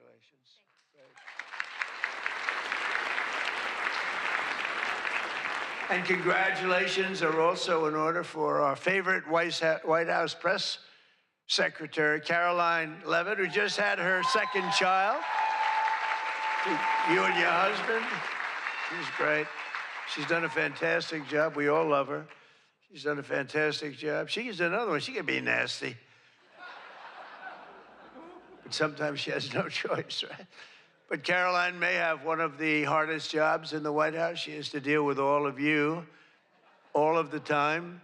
And you can be very difficult. You can be very, very difficult people. But I'm probably being a little bit oversensitive. Sometimes I really do think that some of you don't like me. In fact, I read a report, I get 93% negative publicity. 93, so how the hell did I win the election by so much? Think of it, I don't think that's true. I can't believe it's 93. In the 80s maybe, but not 93. But this place is really the largest group of Trump derangement syndrome people ever put together at one time, I suspect. Some of you are lucky that our last dinner was cut short because I had brought with me what would possibly have been, I'm telling you, I had something. I was going to go after you. I feel so badly doing this. It's going to be such a letdown. Oh, yay. But your lives were really in danger the last time for an opposite reason. But on the plus side, your careers were saved, and we have we really do. We have a complete and total. You know, I love the words complete and total. They say, but it means almost the same thing. I said, it doesn't matter when you say it. It's called emphasis. It's called emphasis. But everyone is now really warming up. The new White House Military Center, drone port, highly protected ballroom. We have our ballroom. The windows are this thick. I said to the people, well, if a bullet hits, what happens? Nothing. Nothing. It bounces right off, sir. This is the greatest bulletproof glass. I said, AK-47, that's supposed to be a big one. I don't know so much about the guns. My sons know a lot. But I said, I know it's big. What would happen? They go up, meaning it can take more. I said, so if I'm making a speech and I hear that pinging sound at a window, what would I do? Sir, leave the room right away, but you're going to be safe. We're building something that's going to be amazing. And in light of what we went through, I think people understand it. It's going to be amazing. A phenomenal, one of the biggest drone ports anywhere in the world, right on the roof, right protecting the White House, not only the ballroom. And what's underneath, you know, is supposed to be a top military secret, what's underneath, but then you get sued as usual, and you have to reveal that you're building this unbelievable situation downstairs with room after room of very complex stuff. It was the military's dream to have it built. I wanted to have a ballroom because for 150 years they wanted it. And then the generals came to see me and they said, sir, you're building something. This gives us an opportunity to do something that will be so unbelievable, never happen again. Because there's very little built under the White House, very hard to build under a very fragile building like that. It's very fragile, it's old and a little different construction standards, frankly. And this is an opportunity for us to build something very powerful. I said, let's keep it secret. They said, no, no, we're telling you, sir, let's keep it secret. And then we get sued and we revealed every room, We told the people that did the suing, they're not good people. We told them, we said, you know, you're being very unpatriotic when you bring a suit like this, but it is what it is, but it's going to be, it's really going, it's moving fast. We're ahead of schedule. We're right on budget. And it's going to be something like, I think, no country has. I just visited China. They have this magnificent room, the Great Room. They call it the Great Room. It's a great room, but what we have is going to blow. There won't be anything like it. It's going to be fantastic. And with all of the things that are going along with it for safety and security of future presidents. You know, I'm only going to be using it for about 6 months, assuming we finish it right on time. I get to use it. Somebody said, he's building it for himself. I'm building it for the future. I'm not building, I use it. Now, had I not gone down 6 or 7 stories, then in that case, I would have been able to get a couple of years out of it. But that was far more complex what we did downstairs than what we do upstairs. So we're very proud of it, though. It's going to be amazing. And I think I was just telling the whole group sitting at the table we were talking about it. I said, I think, you know, it's White House Correspondents, so I don't see any reason why you wouldn't be able to use that. It's going to be very large and very beautiful and very safe, and that's what you need. So I was thrilled to see that after witnessing the attack, even Democrat Senator John Fetterman told his fellow Democrats to drop the Trump derangement syndrome and build the White House ballroom. But it's much more than that. It's something that you're going to use. I predict that you're going to end up using it, and a lot of people are going to end up using it. They're going to be as safe as you can possibly be. But despite everything that happened at the previous dinner and all of the dangers involved, I'm told that this is still the hottest ticket in town. This ticket to get in tonight, because it's a smaller room, it's a beautiful room, it's a luxury room. See those beautiful chandeliers? I can tell you everything about them if you'd like to know. See that beautiful Capitol above? See the beautiful Capitol? See everything, the brass. Those chandeliers are great. I'm looking at it, I'm saying, I wonder if I could, you know, I sold this building, and they're doing a nice job, but they're nice people. But I'll tell you, I'm looking at it, I'm saying, I wonder if I could walk out with those chandeliers, because you can't buy them. They're very special. I won't tell you the fact. I won't mention that they're Czech crystal, because I'd like to say everything's made here, but they are Czech crystal. And they are beautiful. And the Waldorf people are doing a really nice job. We're proud of them, actually, because, you know, when I left town, I was a little angry. I was a little bit angry. I was offered a nice price. I said, I'm getting out of that place. And then I said, let's make a comeback. And, but I was very proud of this building. This building was hot. Remember the lobby floor? 82,000 feet. For those in the real estate business, 82,000 feet, that's a major floor. That thing was packed every single night. It was packed, mostly Republicans, I would say, but it was packed every single night. It almost brings back memories. But I left town, and I have just had nothing but good experience, and this might be the best experience of all, having all of these incredible people in this room. It's a great feeling, frankly. It's a great feeling. But tonight's event, thank you. But tonight's event is even crazier than the last time. In fact, it's so successful that I've been informed by CBS News' David Ellison, who's going to do a fantastic job. He's the owner. He's the owner. He bought it, spent a lot of money, and he's going to make, I think, fantastic changes and keep some of the great stuff going. But that next year they're going to call it the Trump White House Correspondents Center. He told me that, and I like that very much. We're going to change the name of it, okay? Oh, it's going to be so hot, just like our country is hot. We are hot, by the way. But to be honest, it's just about the only way that they're going to ever get me back here. You're going to have to change the name of the dinner. But how's that one going? Not too good. I hope that everyone finally got to enjoy their entire, very delicious beef tenderloins, very special beef. And I want you all to know that Bobby Kennedy, who's right here, personally ran over the cow in his car. And he cut it up and he brought it here for you to eat tonight. So it's very fresh. And Bobby also suggested an appetizer featuring his favorite cut of male raccoon roadkill. But we drew the line at that, Cheryl. We said, no, we're not going to do that. We're not doing that. We love Bobby. I'll tell you, he's a piece of work. You think it is fun, but he is a very different kind of a person, I will tell you.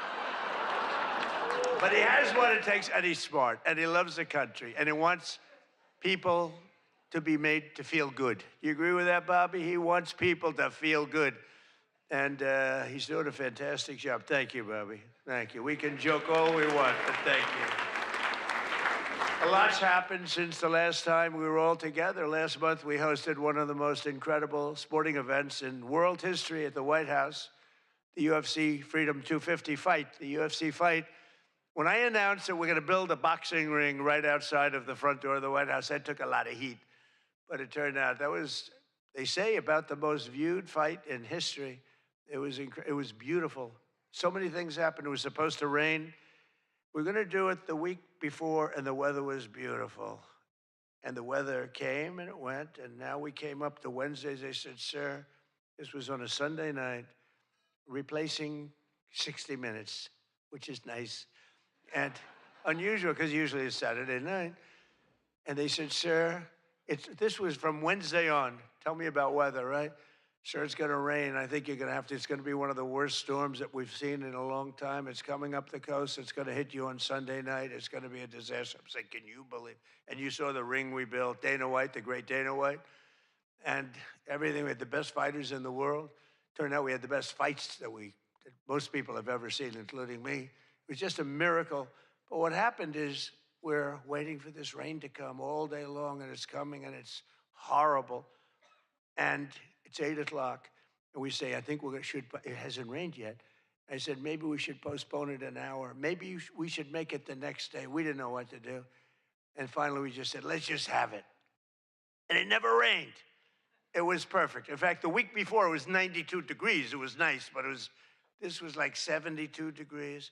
And the rain was coming, and it came right over the White House, and it was like, thank you very much. It went like this. And other areas were drenched a few miles away. We didn't have a drop of rain. And it was absolutely one of the most incredible things anybody's ever seen. People said it's one of the most incredible nights of their lives. So just remember, before I came along, if you wanted to see someone lose consciousness on the South Lawn of the White House, all you had to do is ask Joe Biden a question. They'd remember that. Oh, you think I'm kidding? But the big fight was such an amazing success that tonight I'm pleased to announce that we're going to host an even bigger one right in front of the White House. Every Friday night, every Saturday night, we're going to have fights in front of the White House. But we do have something coming and I'm only kidding. You know, the one thing about the press that I learned, don't be sarcastic. Because I'm a very sarcastic person, and I get sarcastic, and most people know that, but you have some bad people that will write it exactly like I say it. And I said I was only kidding. But we are going to have Indy 500. Roger Penske's coming in mid-August, and they're going to have it all throughout Washington, the greatest cars, the greatest drivers in the world. And that's going to be something. Already they have over 350,000 people signed up, going down Pennsylvania Avenue, around the Capitol. And Roger, who's incredible, he won the Indianapolis 500 20 times. Think of it. Germany, Japan, all these countries, they spend billions and billions of dollars trying to win the Indy 500. And Roger wins it. He literally won it 20 times. On the 18th time, I said, you know, that's amazing. I'm going to give him the Presidential Medal of Freedom. And I had him up. And then he won it 2 times after that. The guy's amazing. And he lost the last one by about 6 inches, if anybody watched it.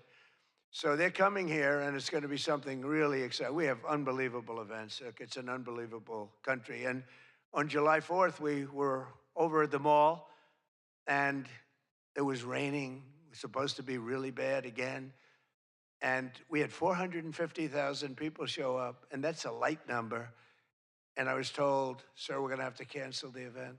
This was not good. And it was drizzling a little bit, not raining very hard.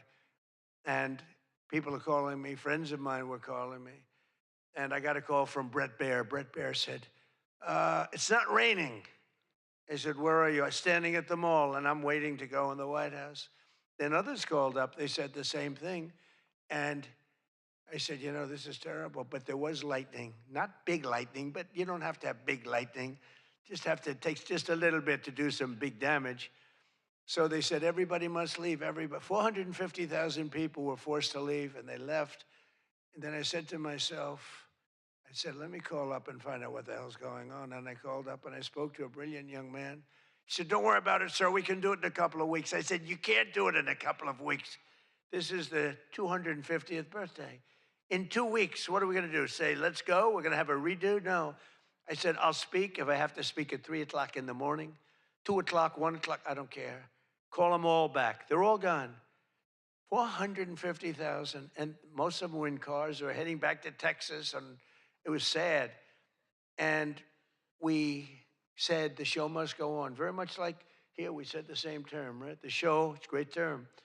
It's true in life. The show has to go on. The show must go on. And I said, the show must go on. I put it out on Truth. The show must go on. And we had probably, Peter, 150,000 people come back up higher. Maybe, thank you. Let's stand up, Peter. Tell them.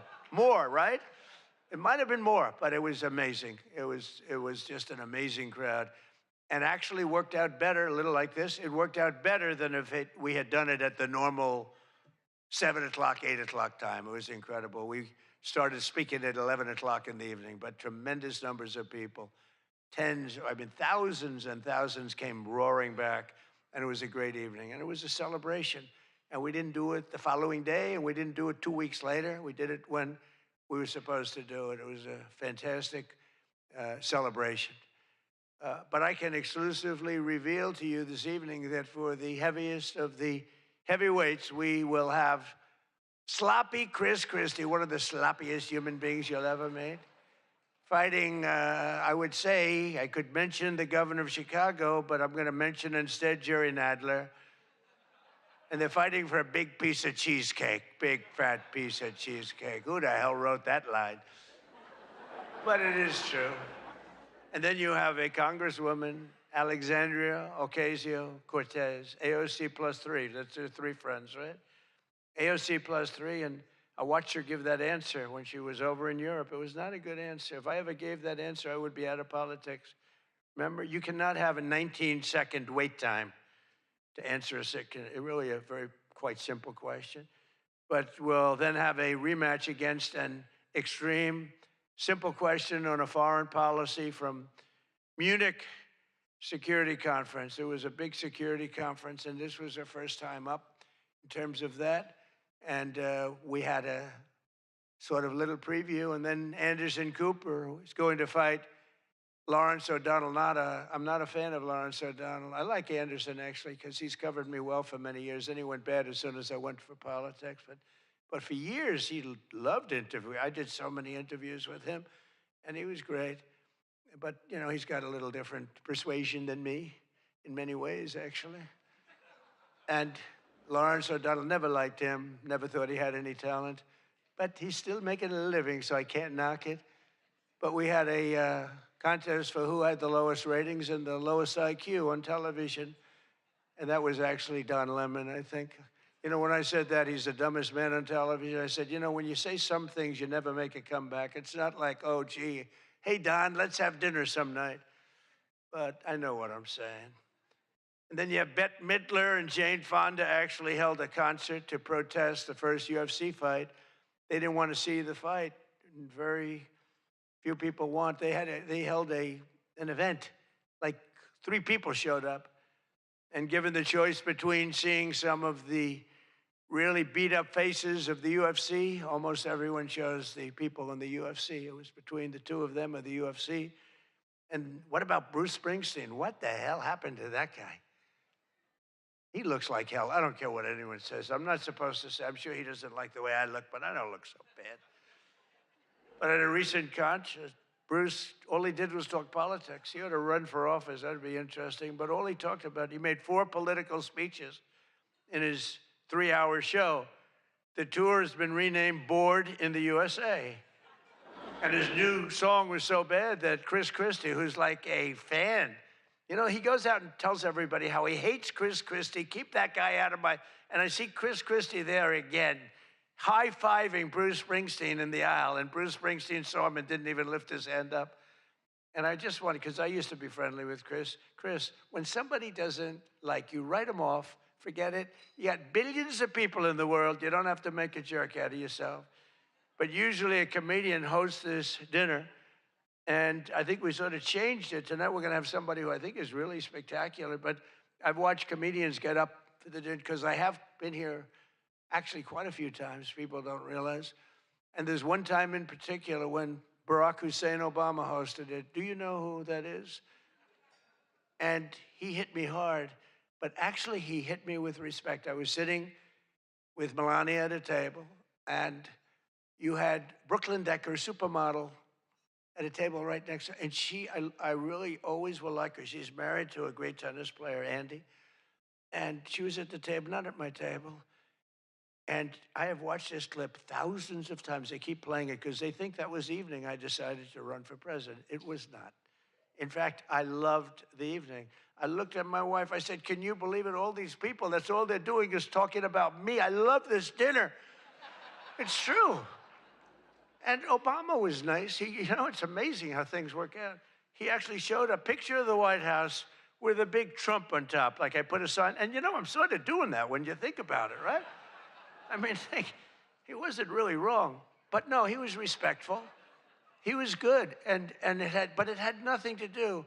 It had nothing to do. I just decided that I wanted to make America great again. This had nothing to do with that dinner. I've gotten so many calls, and for years they've been saying, was that the moment you decided to run? Really, no. I left that night, and the press was there. A lot of the same people that I see, they said, did you have a good time? Unbelievable. And some thought I didn't have, but I did have. And I always remember, though, Brooklyn. She was so angry. She was much angrier than me. She was angry. She thought they were mocking me. And they really weren't. It was just one of those things. And I had a great time. But I left, and I sort of thought, I was there 3 or 4 times before that. But I sort of thought, wow, that dinner is really something special. And then I ran. I got elected. I thought the press treated me very, very unfairly. And I don't know. I think I made the right decision, because you hate to go where maybe you're not wanted, but they did want me. They wanted me for ratings, and they wanted me for other reasons, but not for love. And I said, you know, I'm not going to go. First time that ever happened, I think. Was that the first time? Just about. Presidents always came. And I didn't go for 4 years because I got treated terribly by the press. In my opinion, unfairly. I know unfairly because I know the facts, but I got treated unfairly. I didn't go. And this year I was called by your president and your chairman and all of the people, and they said, we'd like to do it. And I said, you know what? With time goes by, time passes, and you sort of look at life a little bit differently. I said, let's do it. And I didn't know it was going to turn out the way it did. It turned out to be the biggest event in the history of your day. That was by far the biggest, right? For all the wrong reasons. But as I said before, a lot was learned from that evening. So much having to do with so many different things, including security. But it's an honor to do it. This is my first. I mean, I've been to it numerous times, but as president, I haven't been here. And I'm glad. And they said, would you do it next year? I said, I will be back next year. Now, if you get really, really nasty, maybe not. I don't know. But we're going to be back next year. And well, Jackie will treat me very bad. But this year, the association decided not to have a comedian, so they considered using Jimmy Kimmel, Jimmy Fallon. These guys, they're terrible. They're terrible. Stephen Colbert. These are people without talent. They get a lot, they have talent. You know who has talent? Their agent, getting them the money they get. They have no talent. But they are not comedians. They're not funny people. They're angry people. They're sick people. But the association really put on a big show, and they have somebody very special. I look forward to seeing him. And so they thought about going with a professional clown for entertainment, but Adam Shifty Schiff was not available. You know, he's known, I called him, I hate some people, you know, I shouldn't say that. I'm supposed to love everybody, but he's a terrible person, he's a liar. And I called him Watermelon Head because he has the largest head I've ever seen with the smallest neck, pencil neck. How does that big, fat, ugly head stand on a little pencil neck? And then I'm told that even Rosie O'Donnell reached out from Ireland. She really wanted to be here in order to honor me. She loves me very much, and she was desperate to come back to the United States and pay her respect to Donald J. Trump. But that didn't work out, unfortunately, because nobody wanted her to come back. But she's one of the greatest sufferers of Trump derangement syndrome. She's a sick young woman, sick older woman, I guess now I have to say.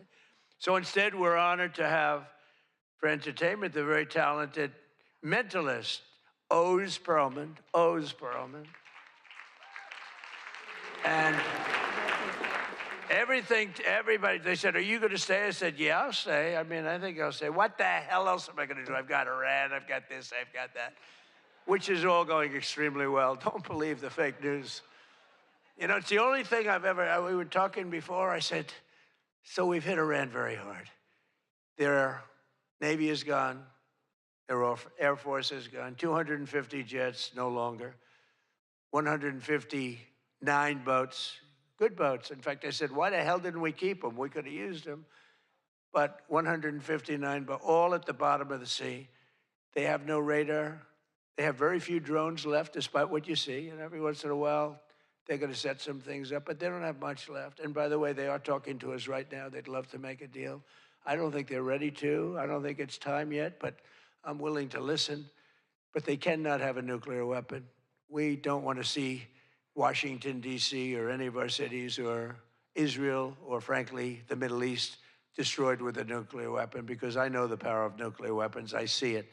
I get to see it. We're not going to let that happen. So this is all about, we will not let them have a nuclear weapon.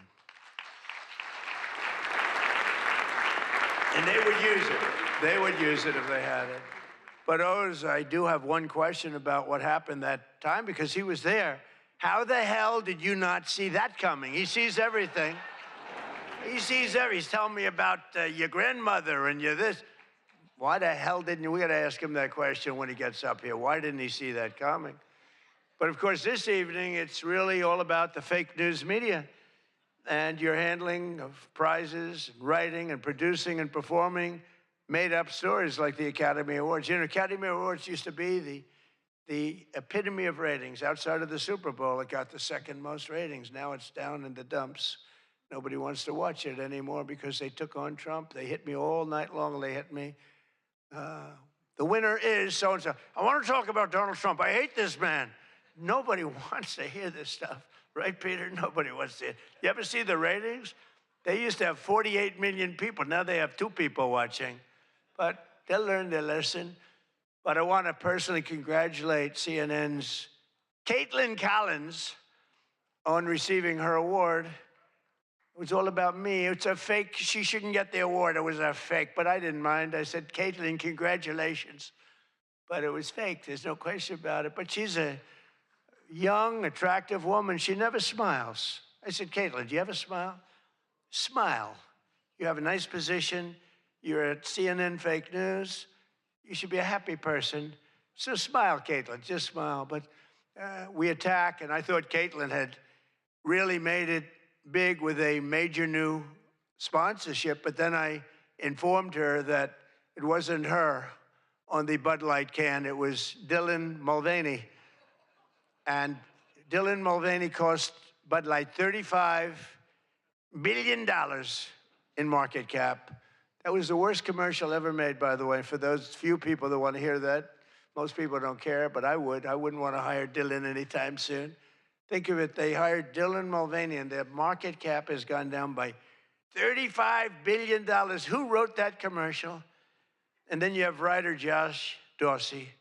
He also received, he's been killing me for years. No, he's been, and yet tonight he shakes my hand, he hugs me, everything nice.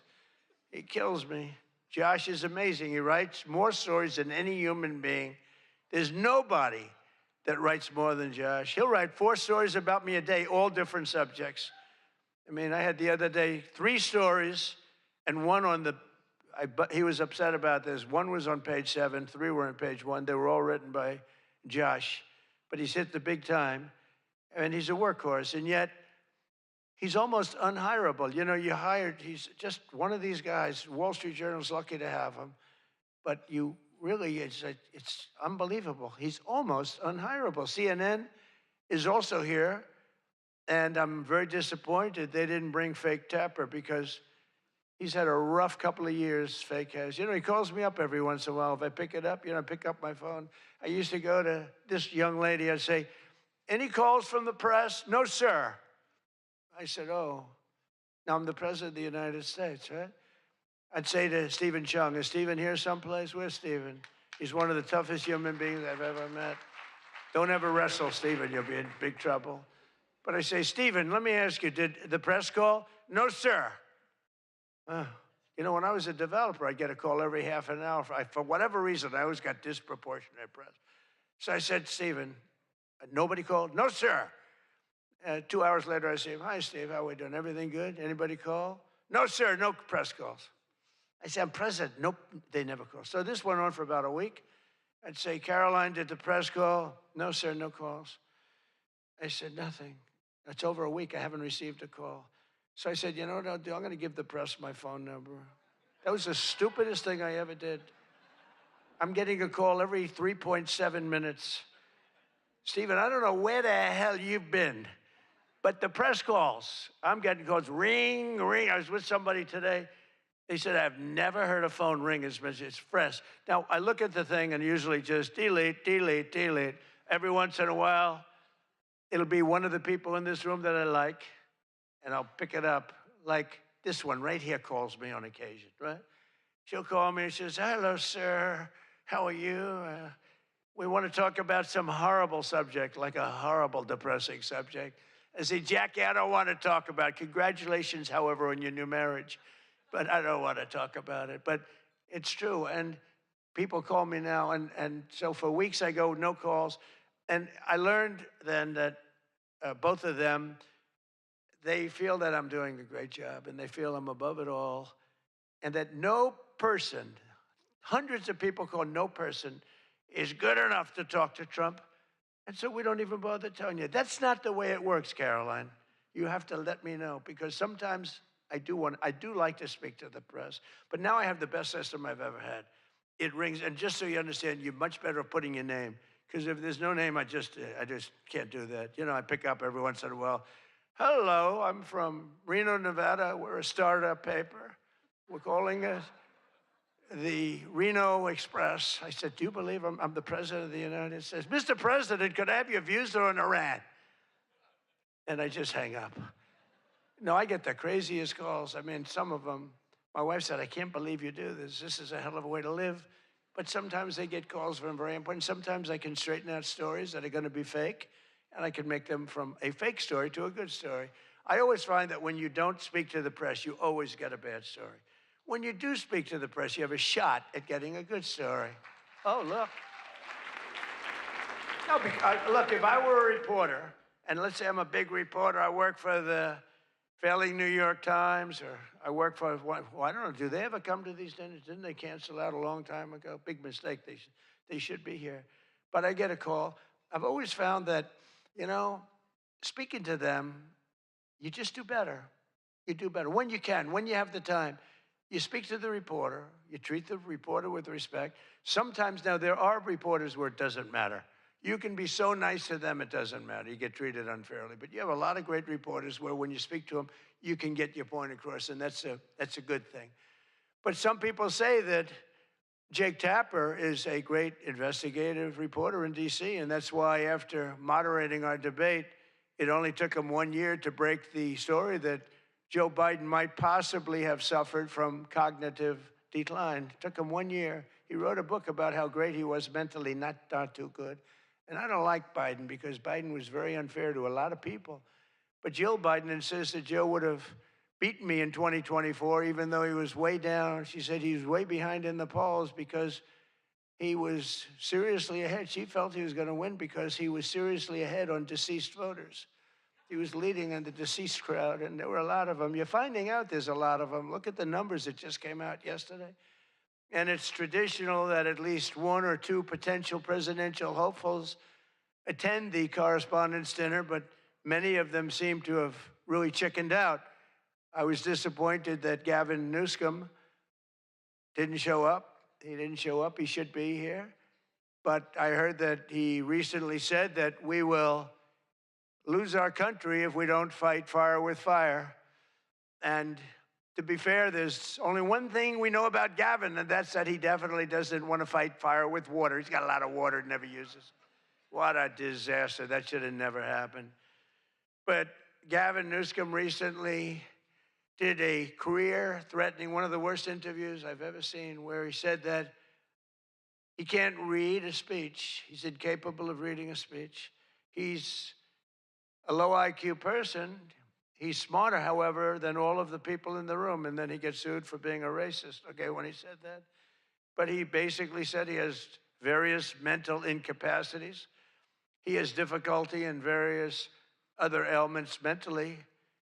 And I'm looking at it saying, this is the worst interview. I'm watching this interview. I said, this is the worst interview I've ever seen given by a professional politician. I've been watching politicians for a long time, mostly on the previous side, because I haven't been doing this too long. How am I doing? Not bad for the number of minutes spent. Not bad. But with Gavin, so he said that all these things, and I said, anybody running against him, all they have to do is take that one interview and you can't lose. I actually put out a statement that Gavin Newsom has come out and said he will not be running for president because nobody can say what he said about himself and survive. Newsom was in big trouble when he openly admitted that Kamala was smarter than him. She said, Kamala is smarter. If Kamala is smarter than someone, you don't want that person to be president of the United States of America. Between California's policies of enabling wildfires, paying drug addicts to be homeless, giving free sex changes to illegals, and telling rich people they're going to take away, all of your money is going to be taken away. People are fleeing, and they're fleeing in droves. We can't have that in this country. It's becoming such a horrible and dangerous location that Ilhan Omar, one of my favorites, and her brother are thinking about moving together, very much in love. The video has surfaced recently of Ilhan giving a speech referring to World War II as World War XI. And they asked her about that. She thought she got it right. But I'm not surprised because she's a low IQ person. And she's also a very dishonest person. And she ought to get the hell out of our country. She shouldn't be here. She shouldn't be in our country. She also calls her brother husband number one. Omar is reportedly being investigated for fraud. She revised her net worth. I was shocked to see that she was worth much more than $30 million. And then when the press got on her, she revised it slightly downward to less than 18,000. So she went from much more than 30 million to 18,000. And I know Democrats, and the word Democrat is something that's come into fashion. I changed the E with a U, and most people don't know that dumb has a B, so we don't have to worry about that. It's very quiet. I thought it was quite good, but I haven't gotten much credit for that. Fake news, good. Pocahontas, good. I won't say Lion Ted because he's on my side. I don't talk about past conquests, but we have a lot of them. I won't talk about them. They got a whole table full of Republicans there. They're saying, no, don't mention my frickin' name, will you please? But we've had a lot of good names. But the Democrats are there to destroy wealth, and honestly, they've gone absolutely crazy. Gavin Newsom's not only a man who really wants to run for president. He's doing a bad job running a state. You can't have somebody like a J.B. Pritzker, who I understand is not present, sadly, but, you know, some people say, never use the fat word. And I don't. I would never call anybody fat. I have my own problems, you know? It's not like I'm perfect. Sir, in the back, don't call him a fat pig, okay? I'm sticking up for him. Don't call him you. You can't do that, sir. You can't call J.B. Pritzker a fat pig, please. All right? Thank you very much. I appreciate it. Everyone's trying to figure out who is that guy, does he exist? But the nice part is when you do that, the press can't get you, because I'm defending a man who obviously has a problem. Actually, he's lost a lot of weight. I saw him recently. He lost quite a bit of weight. I don't know what the hell. He's got no chance, believe me. Anything he does, the family threw him out of the business. A number of other potential Democrat contenders sadly refused to show up tonight. We invited Elizabeth Pocahontas Warren. She's referred to Pocahontas because, in fact, I had to apologize. People came up and they said, we want you to apologize to Elizabeth Warren for calling her Pocahontas. And I ended up apologizing to the real Pocahontas. But Elizabeth Warren was supposedly of Indian heritage. And then she took the test and she only had 1,024th Native American. And I said, you know what? I think I'm more of an Indian than she is. So this is what we have to deal with. But Senator Warren did not accept our invitation to debate. I wanted to debate her on various and sundry things, and she decided not to do it. And I decided to bury the hatchet. It doesn't matter. And she, well, I'm not going to say this next one. Do you want to hear this one? How bad? She wasn't high up on her totem pole. Who the hell wrote that? No, she's bad news. I wanted to make sure that Jack Smith, deranged Jack Smith, remember he went after me for about 2 years? How did he do? Not too good. I'm in the White House and he's not doing as well. I was going to say he's in a different kind of a house, but he's a deranged human being. He's a bad prosecutor. You know, prosecutors are very important. A great prosecutor, a fair prosecutor, but that's the great prosecutors, the ones that are fair. They're very important to a country, but this guy was a deranged lunatic. Saw his invitation tonight. He was invited because, you know, but I put it in a private text to Chuck Grassley. And Chuck saw him and he did a certain thing. And then one man that we had who should be here, he turned Palestinian. This was a man who was 100% for Israel. 100%. Chuck Schumer, crying Chuck. Remember, he cried at the airport over illegal immigrants. They were the fakest tears. There were people throwing water in his face. But now he's a proud, very proud Palestinian. In fact, I'm going to send him a beautiful Palestinian outfit tomorrow so he can greet Bibi Netanyahu when he comes to town next week, along with the mayor, who I'm sure would love to meet Bibi. They're not treating Bibi too well, but Chuck wanted to join us tonight, but he didn't want to be violating many parts of the Palestinian rules, regulations, and certainly he didn't want to violate Sharia law, his new founding. And all joking aside, I do think we need term limits in Congress. I think term limits are very important because I see what's happening. I see what's happening. The other day, a senator I knew got a text, a great guy, from his wife. And she said, when you get home, I want to have you immediately come up the stairs and make love to me. And he said, I can't do both. You know what? You know, in other words, can't go up the stairs and make love. Does anybody get that? Well, I thought that was actually pretty good. That was actually the only thing I thought was good in this whole frickin' stupid speech that they wrote.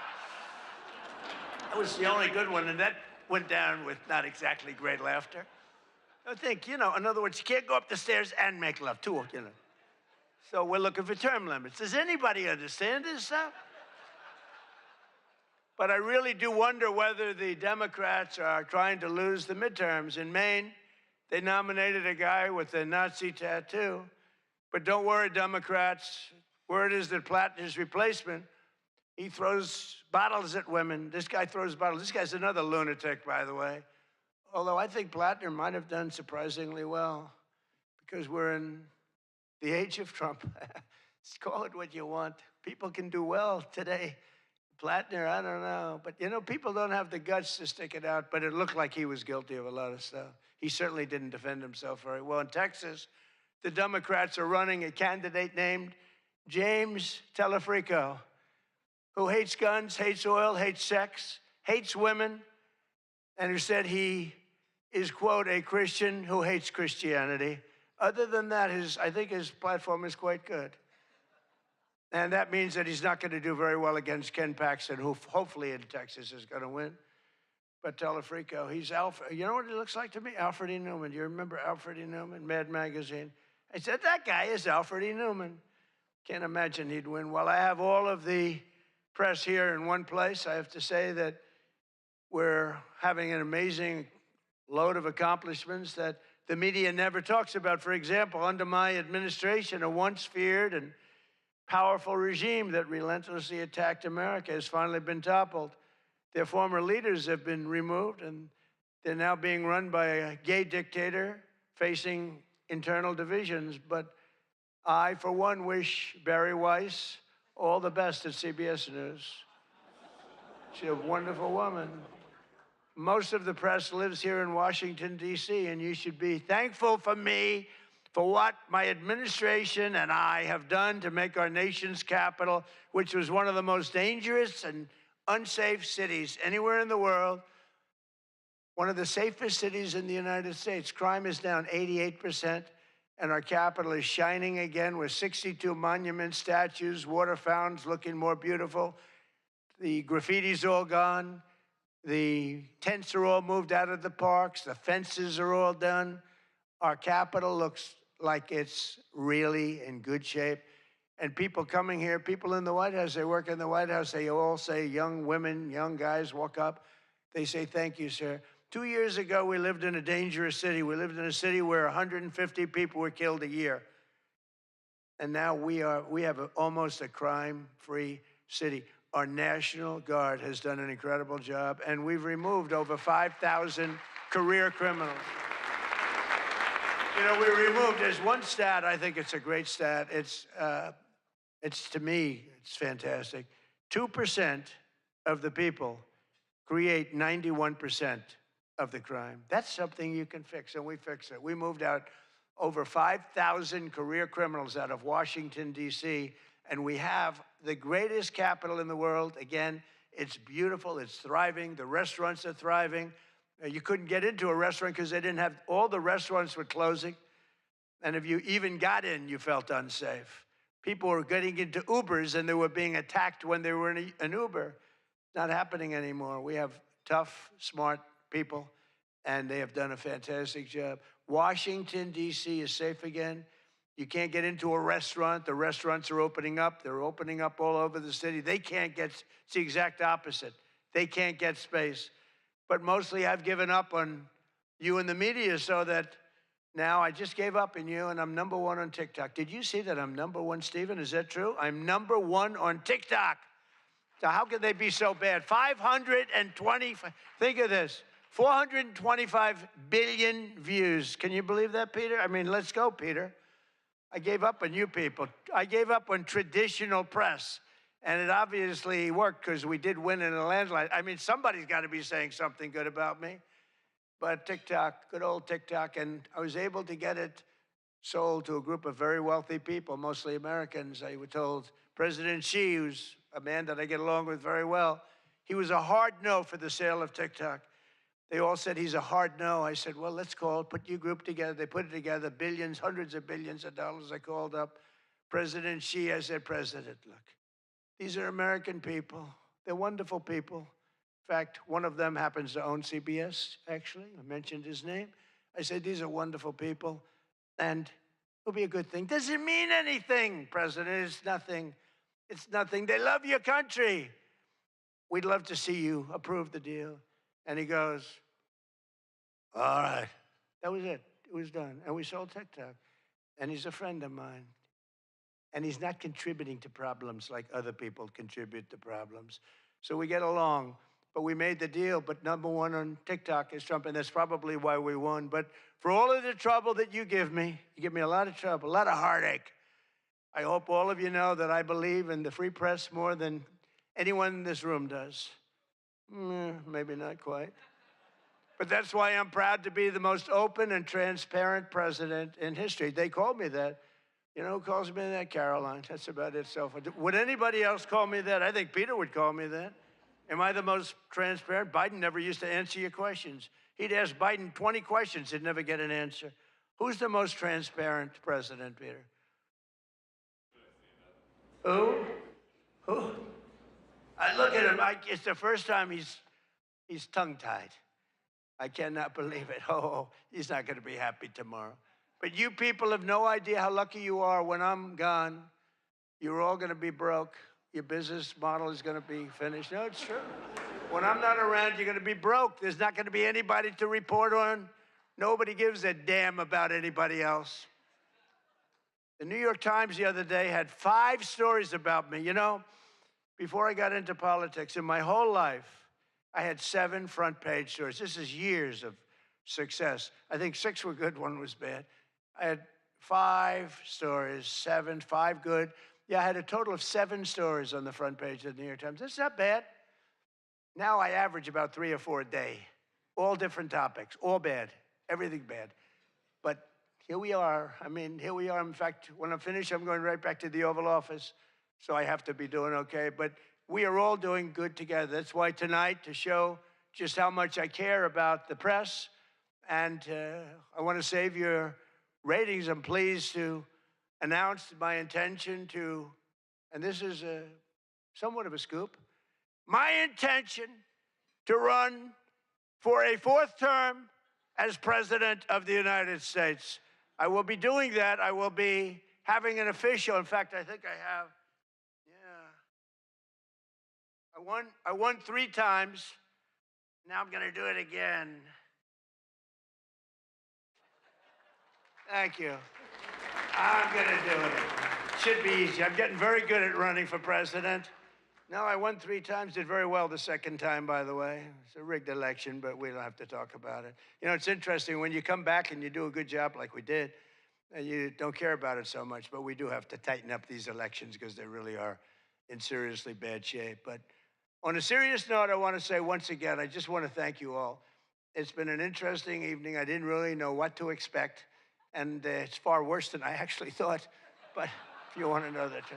But I didn't know exactly what to expect, and I've made a lot of friends tonight. I've made a lot of good friends tonight, probably made some enemies also, but it's been an experience that is something that we've all shared together, because we're all in this room tonight because most of us went through a period of trauma from just a short while ago. And, you know, some people said they wanted to come, but they were afraid to come, and you people weren't afraid to come. There were a lot of people that said, Jackie, they don't really, you know, they didn't have the courage to come. And we don't want that to happen. And I'm sure it's not going to happen. We're going to do things. Again, I want to thank our law enforcement, keeps us safe. All law enforcement. We have the greatest people on earth. You know, we had, 2 years ago, we had the worst record of recruitment in, as an example, the military, Army, Navy, Air Force, Marines, the Coast Guard, Space Force. I love Space Force. Look at all that shooting we're able to do from space. That was my baby. But all of the branches of, you couldn't get people to join. This was 2 years ago. And last week, you probably saw, some of you wrote the story, we have the single best recruiting of people into our armed forces than we have ever had in the history of our country. They are brimming over with great people. And that's a big statement. And that also goes for the police departments, where they were having a tremendous problem recruiting. You can't get into a police department now. If you're looking for a job, it's very tough. And that also includes our great fire departments, because people forget about them. They're unbelievable, the job they do. So I just want to thank you. Look, we're on the cusp of something big, and I call it, and this, I'm being very serious when I say this, that this is the golden age of America. We have $19.2 trillion being spent in our country. A record was China. I think it was 10 years ago, $3 trillion. Trillion is a lot.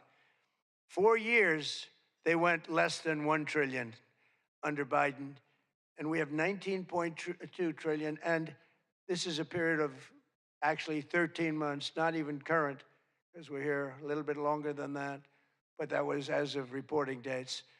$19.2 trillion is being spent. Factories are coming. Toyota just announced they're going to be building the biggest car plant in the world. They're leaving Mexico. They're coming here. Tariffs did that. Tariffs did that. And maybe November 5th did that too, the election. But our country is doing things that nobody's ever seen before. And it is true. We were, and you've heard me say this, we were a dead country 2 years ago. Other leaders would see me and they'd say it's a miracle. President Xi told me that a few weeks ago in China, and he's coming here on September, I think, 24th, coming in September, the end of September, going to be exciting. But he said the same thing. The King of Saudi Arabia said it. Everyone said almost the same words. We thought you were a dead country. We never thought you had a chance. You were never going to make it back. And in a period of 1 year, you made it the hottest country anywhere in the world. We all did that together. It's not me. We all did it together. And we do. We have the hottest country anywhere in the world, and we're going to keep it going. And I just want to say, it is the room. I have tremendous respect for the people in this room. Sometimes I don't feel you treat me fair. Or maybe you do. I don't know. I don't feel that. But sometimes you treat me very fairly. And I have a lot of respect for your profession. Your profession's amazing. And I just want to thank you for having me. And it's been fun. And I've met a lot of great people. And, you know, I used an expression, and I've used it right from the beginning. I did this for one reason, to make America great again. And that's what's happening right before your very eyes. We have made America great again, and it's going to get a lot greater. So thank you all very much. It's an honor to be with you. Thank you. Thank you very much.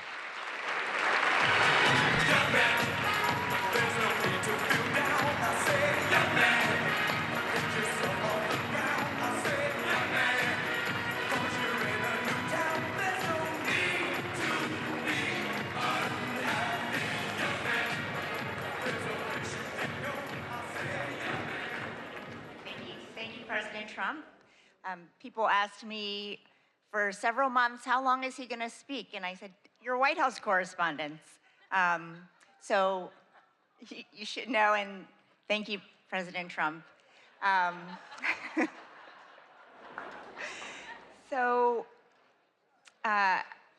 This night is all about the First Amendment.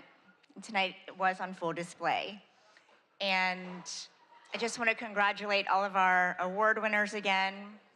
My friend Caitlin, who has a beautiful smile, and Josh Dawsey, who is one of the most prolific journalists of our time. That is true. Okay, now we're finally going to answer a question people have been asking since I announced he was coming to the dinner back in February. What the heck is a mentalist? The wait is over. Please welcome Oz Perlman.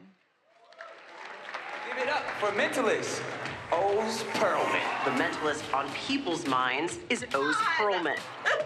How did you get that? Who are you thinking of at this very moment in time? Who are you going to talk to this week? Vince. Vince. Yes.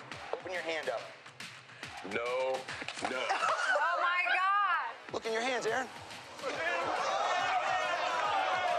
Albert Einstein.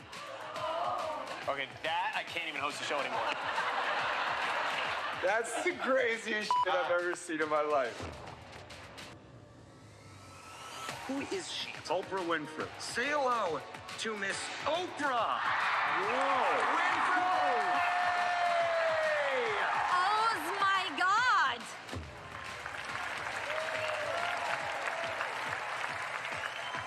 Oz, what is the stock I'm thinking? Disney is about to roll out ridiculous. a streaming service. No. Wow. If there's something freaky in here, I'm better heck out of here. There better be. I'm out.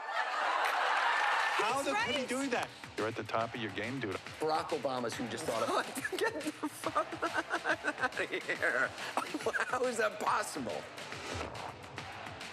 Mind blown again. I know we're on TV, but this is crazy. I'm done. I'm done. That is nuts!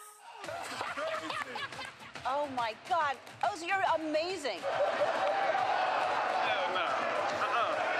Oh my gosh! fakes to Jamar, throws to Tanner. That's literally insane. It's like shattered my worldview. I have to rethink how I think about everything. Please welcome to the stage, O's Pearlman.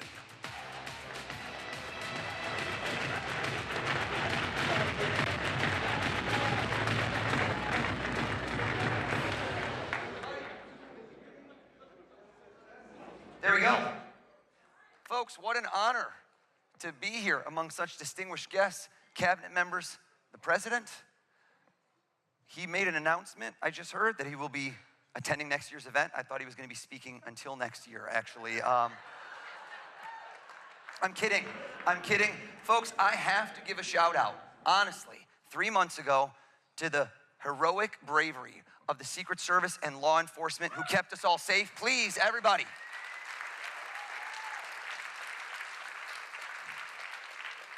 I felt truly blessed that day to go home and be able to kiss all my kids, and yet cursed that every single day since, everybody I meet, including now the President of the United States, goes, if you're such a good mentalist, why didn't you see that coming?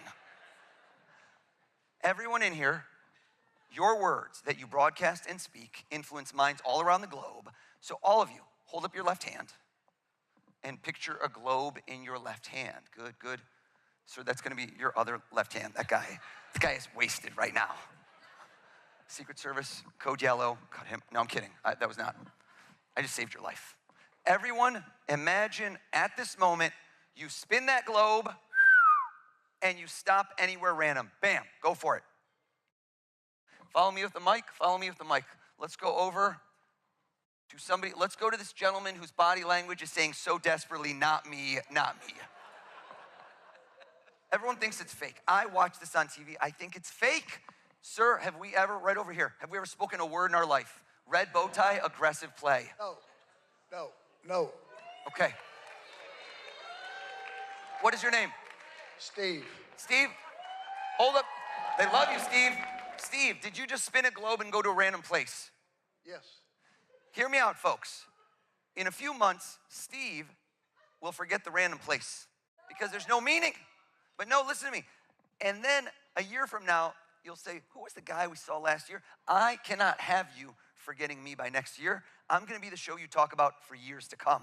So everyone, I don't want a random place. Everybody, give it another spin. Follow me. Everyone give it another spin. I want eyes to light up. I want butterflies in your stomach. Everybody stop on one spot.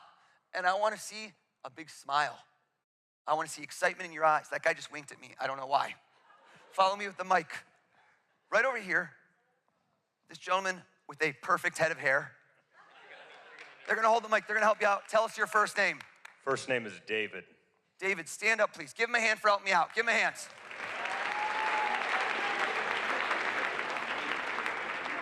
David, I don't know the future. I'm not a psychic. I would have called that 3 months ago.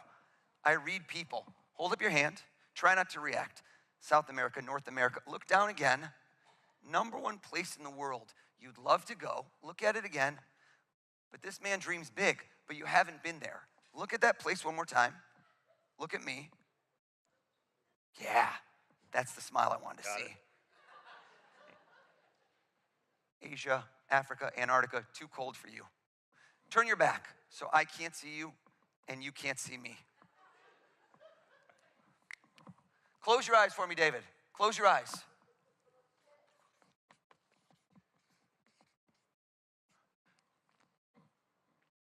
David, was there any hesitation in your mind? Were you on the fence? Look, the shift in the posture, the weight on the right foot. Close your eyes. My boy just changed his mind. Come on, David. He just said in his head, he goes, if I'm not paying, I'm going big. There's a passport involved. David, keep your eyes closed. Keep your eyes closed. Keep your eyes closed. What was the place when I said spin it? Stop right there. Where did you want to go? Tell us. Taj Mahal. What? Can I ask you a question? Yes. That's why I said you shifted your balance. Have you been there before? Never. I'm so curious. Let me ask you a question. You never know how this works. Did you change your mind? No. Were you thinking initially of a place and you go, I've been there, so it's too obvious, and at the last moment you changed? What was the first place you thought of? Big Sur, California, where I just visited. And then, Taj Mahal was was the layup. There it is right there. What did you think of after that? I saw you chilling, relaxing. Was there another place you were thinking of? Great Wall of China. Okay, close enough. I'll take Big Sur. Turn around. Maybe you're just drinking Fiji water. I'll take it. I'll take it. Did Fiji pop in your head? Fiji came at one point, I will say. Fiji did come at one point. This guy's like, I'm going on an all-expense vacation. I'm doing a world tour here. I say think of one place. That's fine. That's fine. Have a seat for me. You got it. No, hear me out. Hear me out. What happens if somebody lies in my show?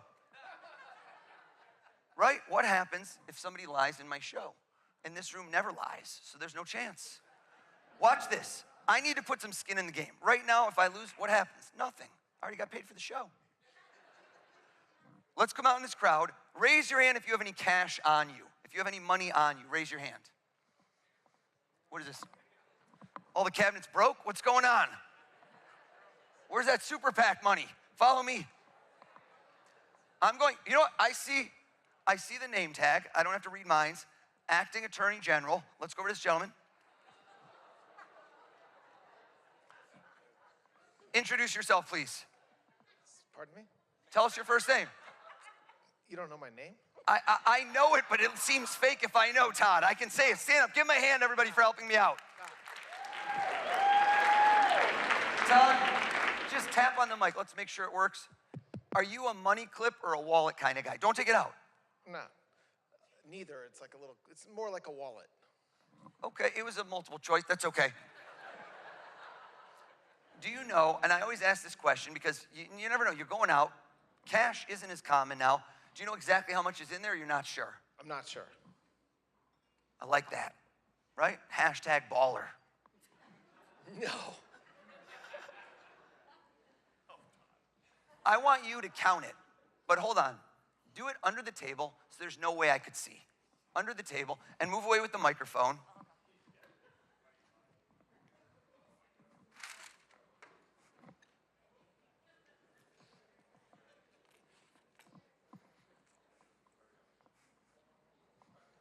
I picked the right guy.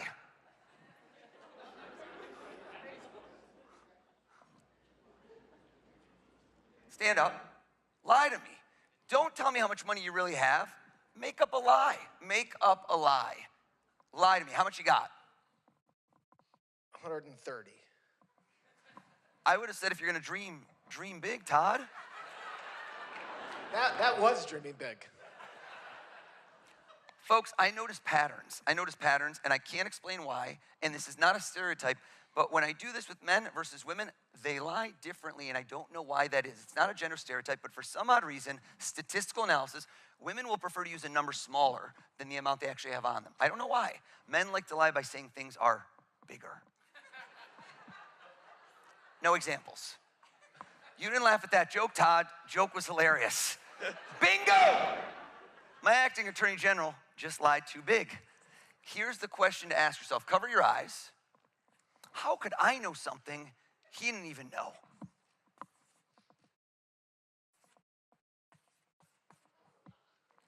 I'm gonna show you over here. I'm gonna show the president. President's still admiring the Czech crystal, I'm noticing. Those are beautiful chandeliers, sir. Open your eyes. How much you got, Todd? $85. $85, everybody!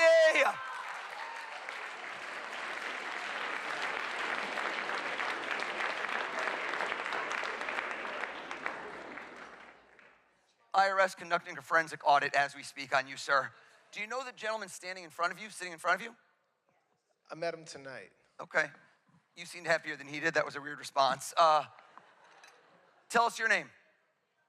My name is Tom. Tom, hold out your hands flat if you don't mind, like a pancake. Take any one of those bills out for me, Todd.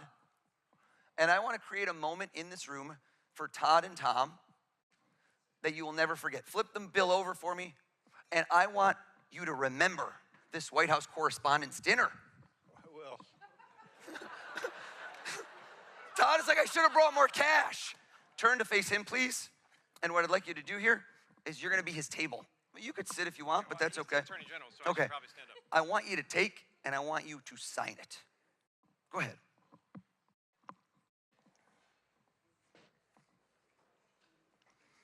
and then hold it up so everyone can see the federal offense you have just committed. He just clearly lost the Senate confirmation hearings on camera. I'm teasing you, Todd. Todd, did you sign that bill? I did. I don't know why you're smiling over here, Tom. You're an accessory to the crime, sir. Okay. This is the acting attorney general. I want you to take that bad boy, fold it in half, please. Fold it again, and I want you to recount the moments that just happened under oath in court. Did you touch that bill, Todd? Yes. Did Tom touch the bill? Yes. Did anyone else ever touch that bill, sir? I'm sure someone else did, but not tonight. Okay, well, statute of limitations. I want to make sure nobody ever wants to touch it in the future. Fold it in half, fold it again. Sit on it.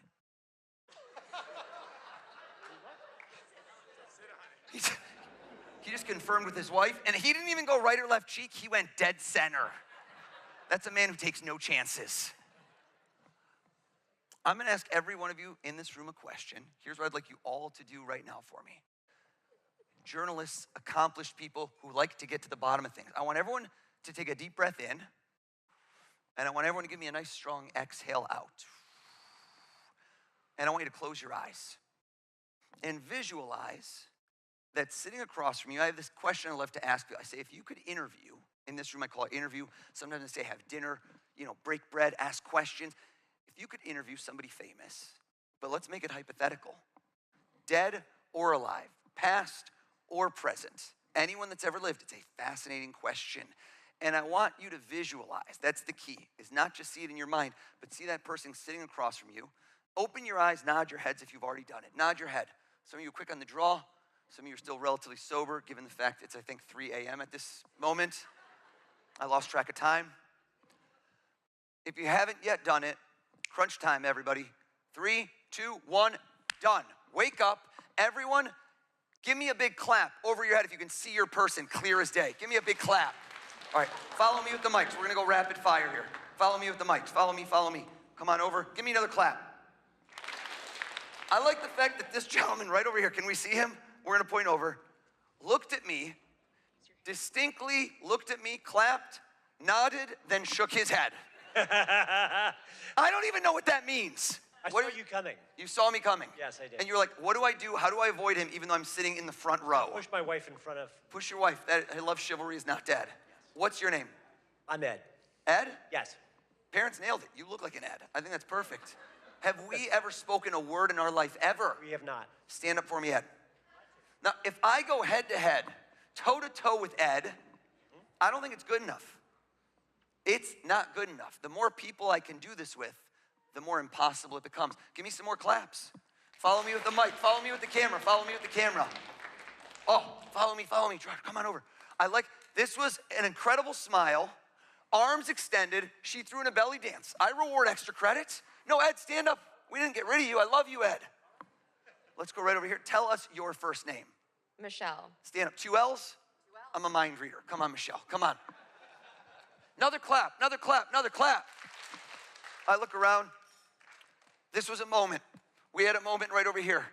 If you go to this young lady, she looked at me, and when we made eye contact, Ed, she did not nod, she did not shake her head, but rather when we made eye contact, she closed her eyes tightly as if to activate some sort of camouflage shield, saying to herself, if I don't see him, does he still see me? I see you. Tell us your name. Aaron. Stand up for me, please. Okay. I now have 1, 2, 3 people thinking of 3 different people they want to have dinner with. This side's feeling no love. I can see it in your eyes. You're feeling no love, so let's keep it going. 2 more people, rapid fire. Follow me with the mics. Follow me. Give me some claps. Give me some claps. Your joy is effervescent. Also, the pocket square, 4 ripples. Next level, my friend. Next level. What is your name? My name's Kevin. Kevin? Yes. Stand up for me, Kevin. I never go past 4. Give him a round of applause. Make some noise. But this is not just any event. This is the White House Correspondents Dinner. It's been going on over 100 years. I'm the first mentalist.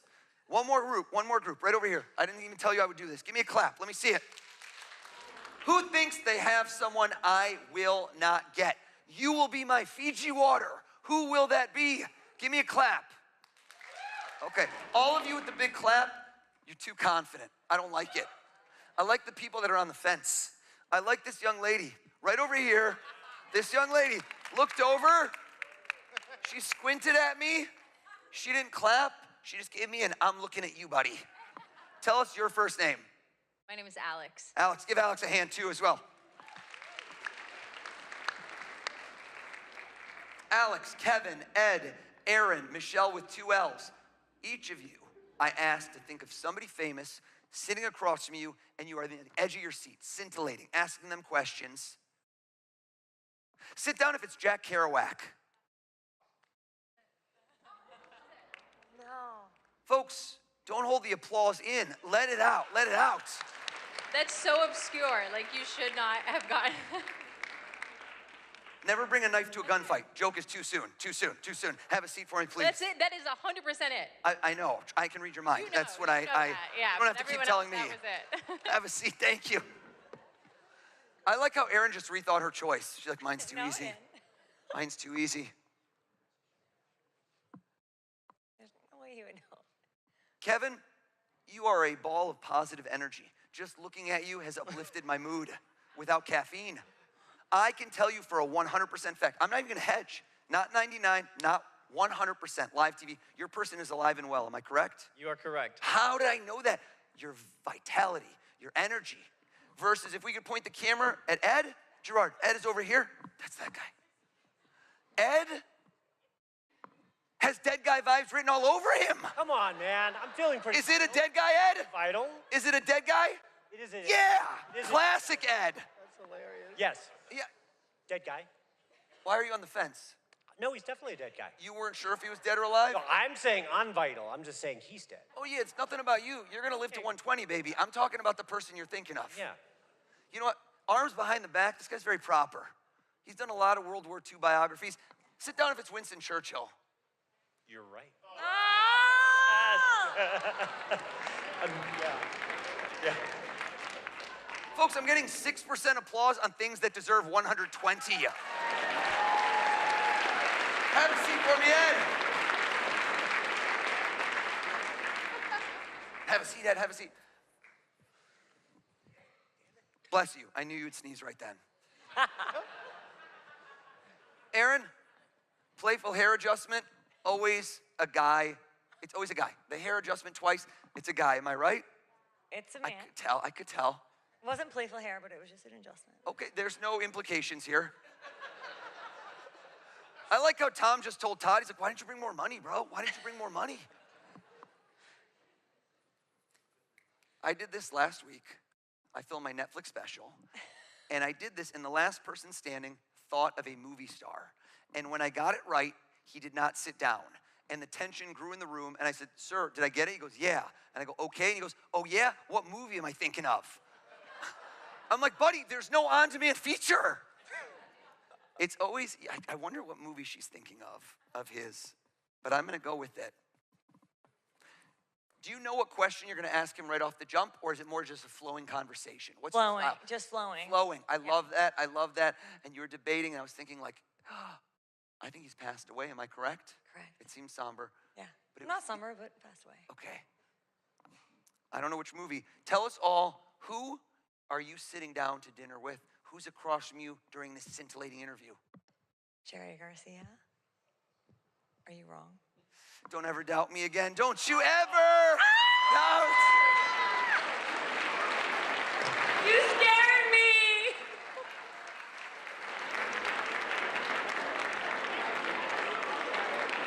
How did you know? Oh my God. All right, Austin. Guy next to her dropped an F-bomb. We're That's not on my a hot mic. husband. We're okay. We are okay. Michelle with 2 L's. Kevin with the tremendous smile. We have an issue right now. We have a problem. You don't realize it. But the issue is that so far tonight, I'm on fire. No, don't you smile, Kevin. It's a bad thing. I set the bar too high too soon, which means that right now, I can no longer guess who you're each thinking of.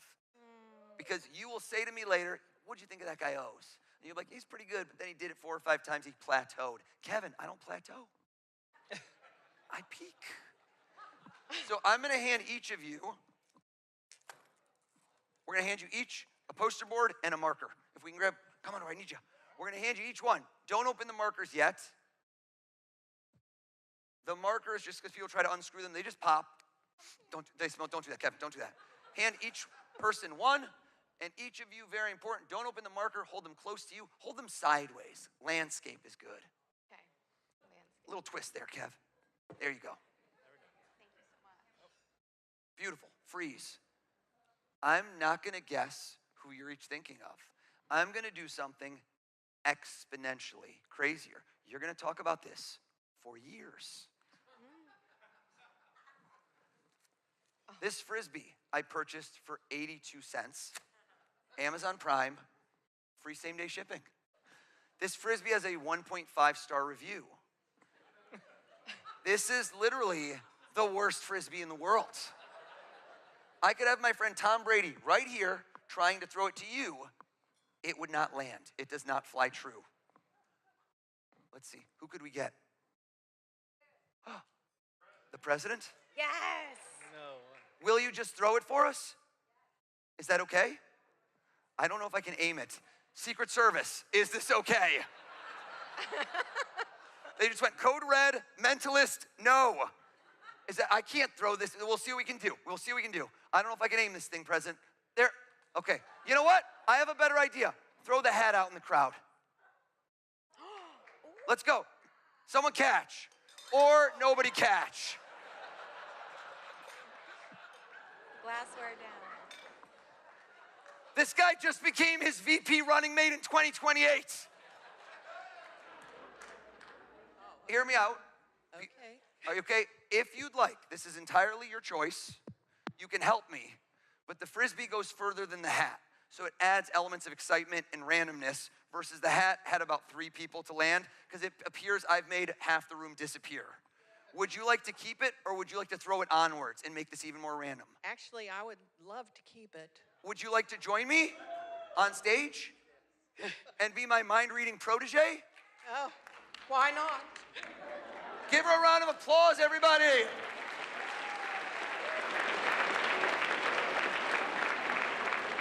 I'm gonna stand you right here. We're gonna bring you a microphone. Tell us all your name. My name is Diane Williams. Diane Williams, have you and I ever spoken a word in our life? No, never.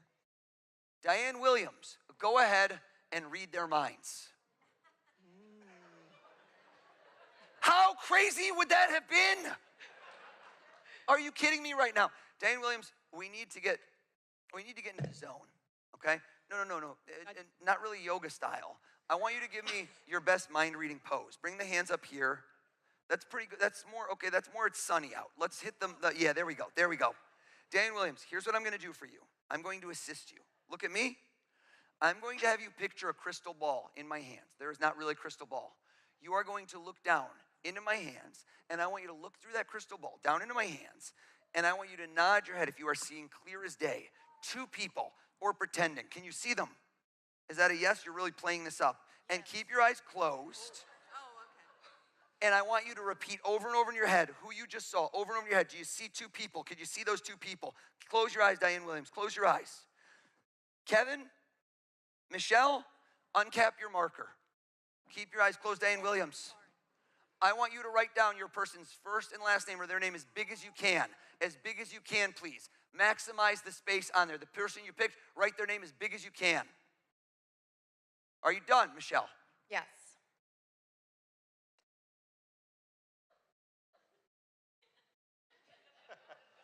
Take your time, Kevin. I'm getting bored of my own show.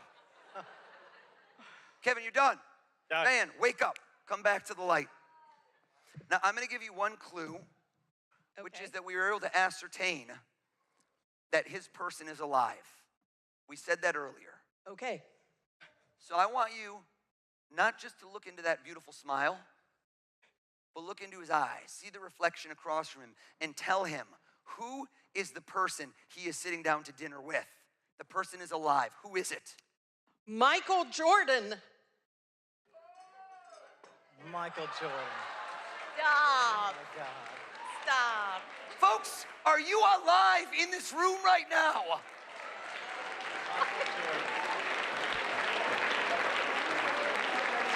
amazing. That was a 3 out of 10 on something that should have been a 12 out of 10. So no, I'm not looking for pity. If lightning strikes twice here at the Waldorf Astoria and Diane Williams nails this, there better not be one butt still in a seat unless you are mobility impaired, in which case I want to see a miracle. So you don't look into Michelle's eyes, you look into her soul, and you tell this woman, okay. Okay. What's that? I just saw one name. Okay, well, that's his name. Okay. What would we do? What if we put on your mind reading face? Okay. Diane Williams, get back in the zone. Look at me, stare me in the eyes. Well, her eye contact is very intense, folks. I hold this crystal ball up. We look through it. We see this beautiful check glass. Down, we look down. We look down and we look down and we see a face. And we say to ourselves, who do we see?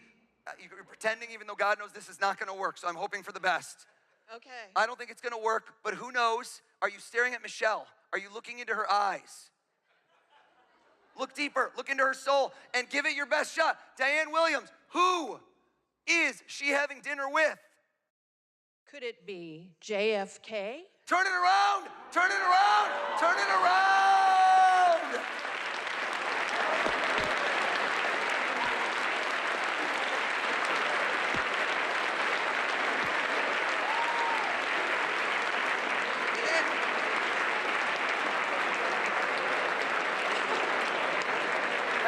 Have a seat.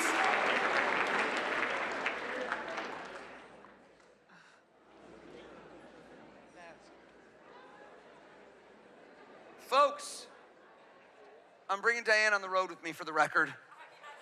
She's keeping the hat. Really quick, let's see at this juncture in the evening if anybody still has battery life. Grab out your phone. Go to your calculator. I just watched this man clear as day, clear his browser history. Please go to your calculator. If there's a number, I don't want it. Get rid of it. Clear that number out. And I want to see nice, beautiful zeros out there. Do we have zeros? Hold them up, hold them up, hold them up. Let me see what we got. Okay. I need to see energy. I feed off of it. Who wants in? Who wants in right now? Who wants in? Who seems excited? One guy just looked at me and started flexing. I don't know why. Okay, battery life, still in the green. You're doing pretty well there, sir. What is your name? Josh. Josh? Traditional spelling? Do you want to join me? Let's get him up here. Let's hear it for Josh, everybody. Josh, come on up. Come on up, partner. Let's bring you up. Josh, here's what I want you to do. I need to get somebody else in the mix. I want you to do two things. We're going to fact check this. You're going to be typing this in. One more partner in crime. Pick somebody out there for me to help me out. Who's it going to be? At your own table. Okay, so I like the nepotism here. He's like, let's just stick with my own table. Dina, do you have your phone as well? I do, yeah. Stand up. Dina has no cover, just living dangerous over there. This trick is about to be called Apple Care. Dina, should we swap? Josh, come with me. Dina, I'm gonna bring you in as well. Dina, since I didn't get to throw a Frisbee, are you your calculator open? Yes. Please open it up.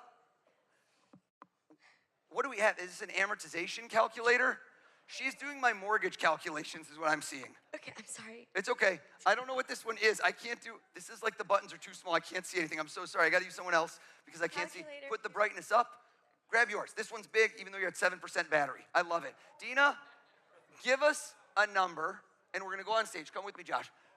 Give us a number and I want you to do this. I want you to give us a birthday. Come with me. You know what? Join me. We'll bring you up. Josh, you're gonna be on deck. Josh, sit down. This gentleman, come with me. Oh, wait. I need you. Yeah.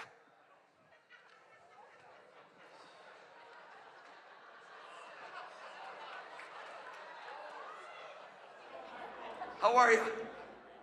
He keeps getting texts from his table saying he's gonna get you good. Who is writing that?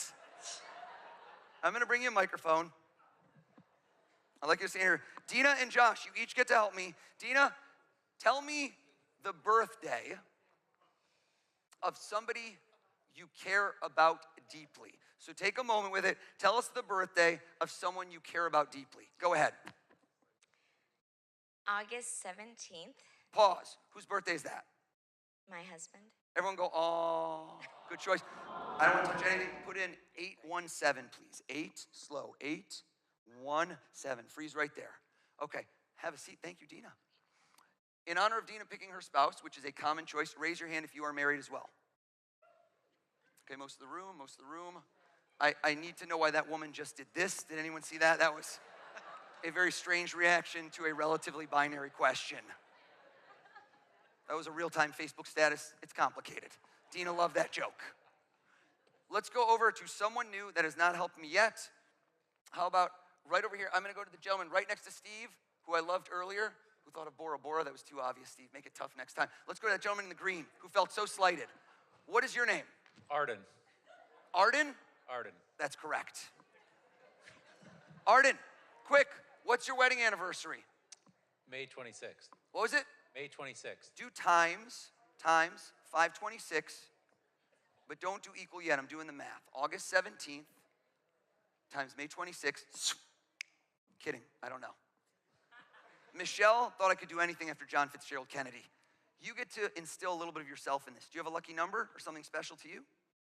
You do? 1 digit or 2 digits? 1 digit? Bring it close to the heart.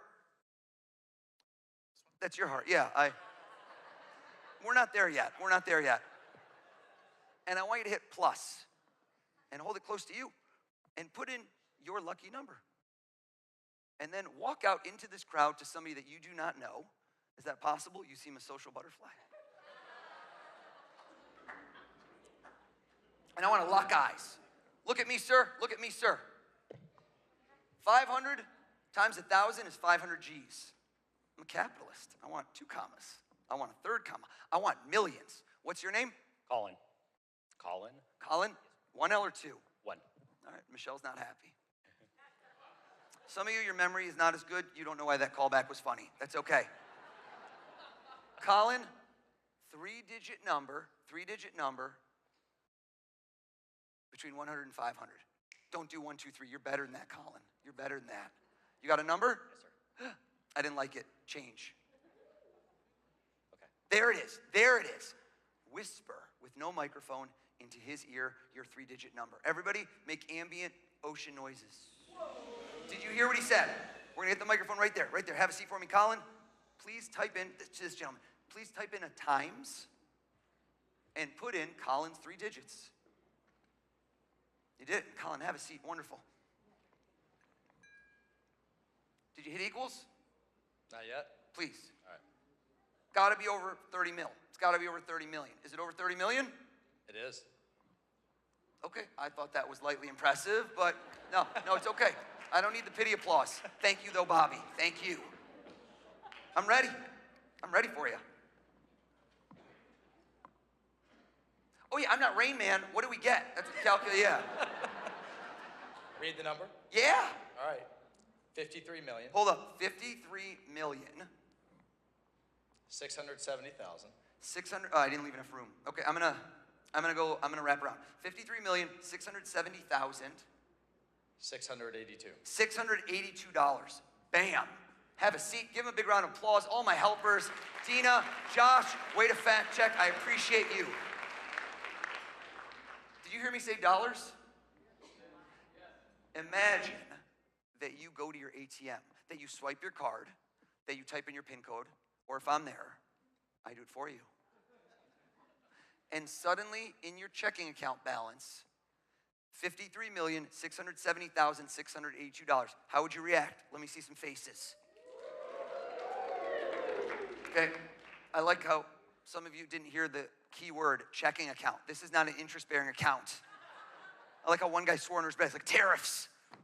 Folks, you should deploy this capital. Like my man right over here, Todd Blanche, looked at me like that was low. Tom, what did he sign, Tom? Was it a 20, a 50, or 100? We couldn't see. Tom is the guy next to him. What was it? A 20. It was a 20? Todd, are you still sitting on it? Yes. Todd, reach into the abyss. stand up for me, please, sir. Todd, check the signature. Is this your bill that you took out of your pseudo money clip? Yes. You marked it, but so did the government of the greatest country on earth with an 8-digit serial number. Read us those digits one at a time, please. Switch to me, please. Switch to me, please. Switch to me, 1 digit at a time, please. 53670682.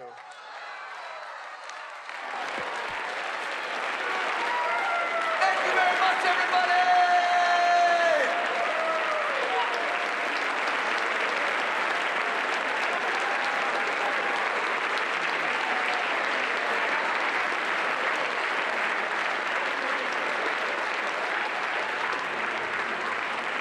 Amos Perlman, truly this has been the honor of a lifetime. Thank you very much, everybody.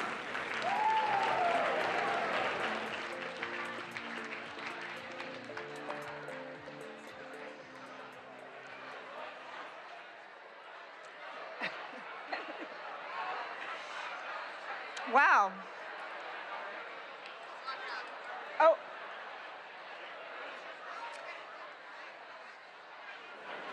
Everyone, thank you for a memorable night. Thank you, Mr. President, for coming to our dinner.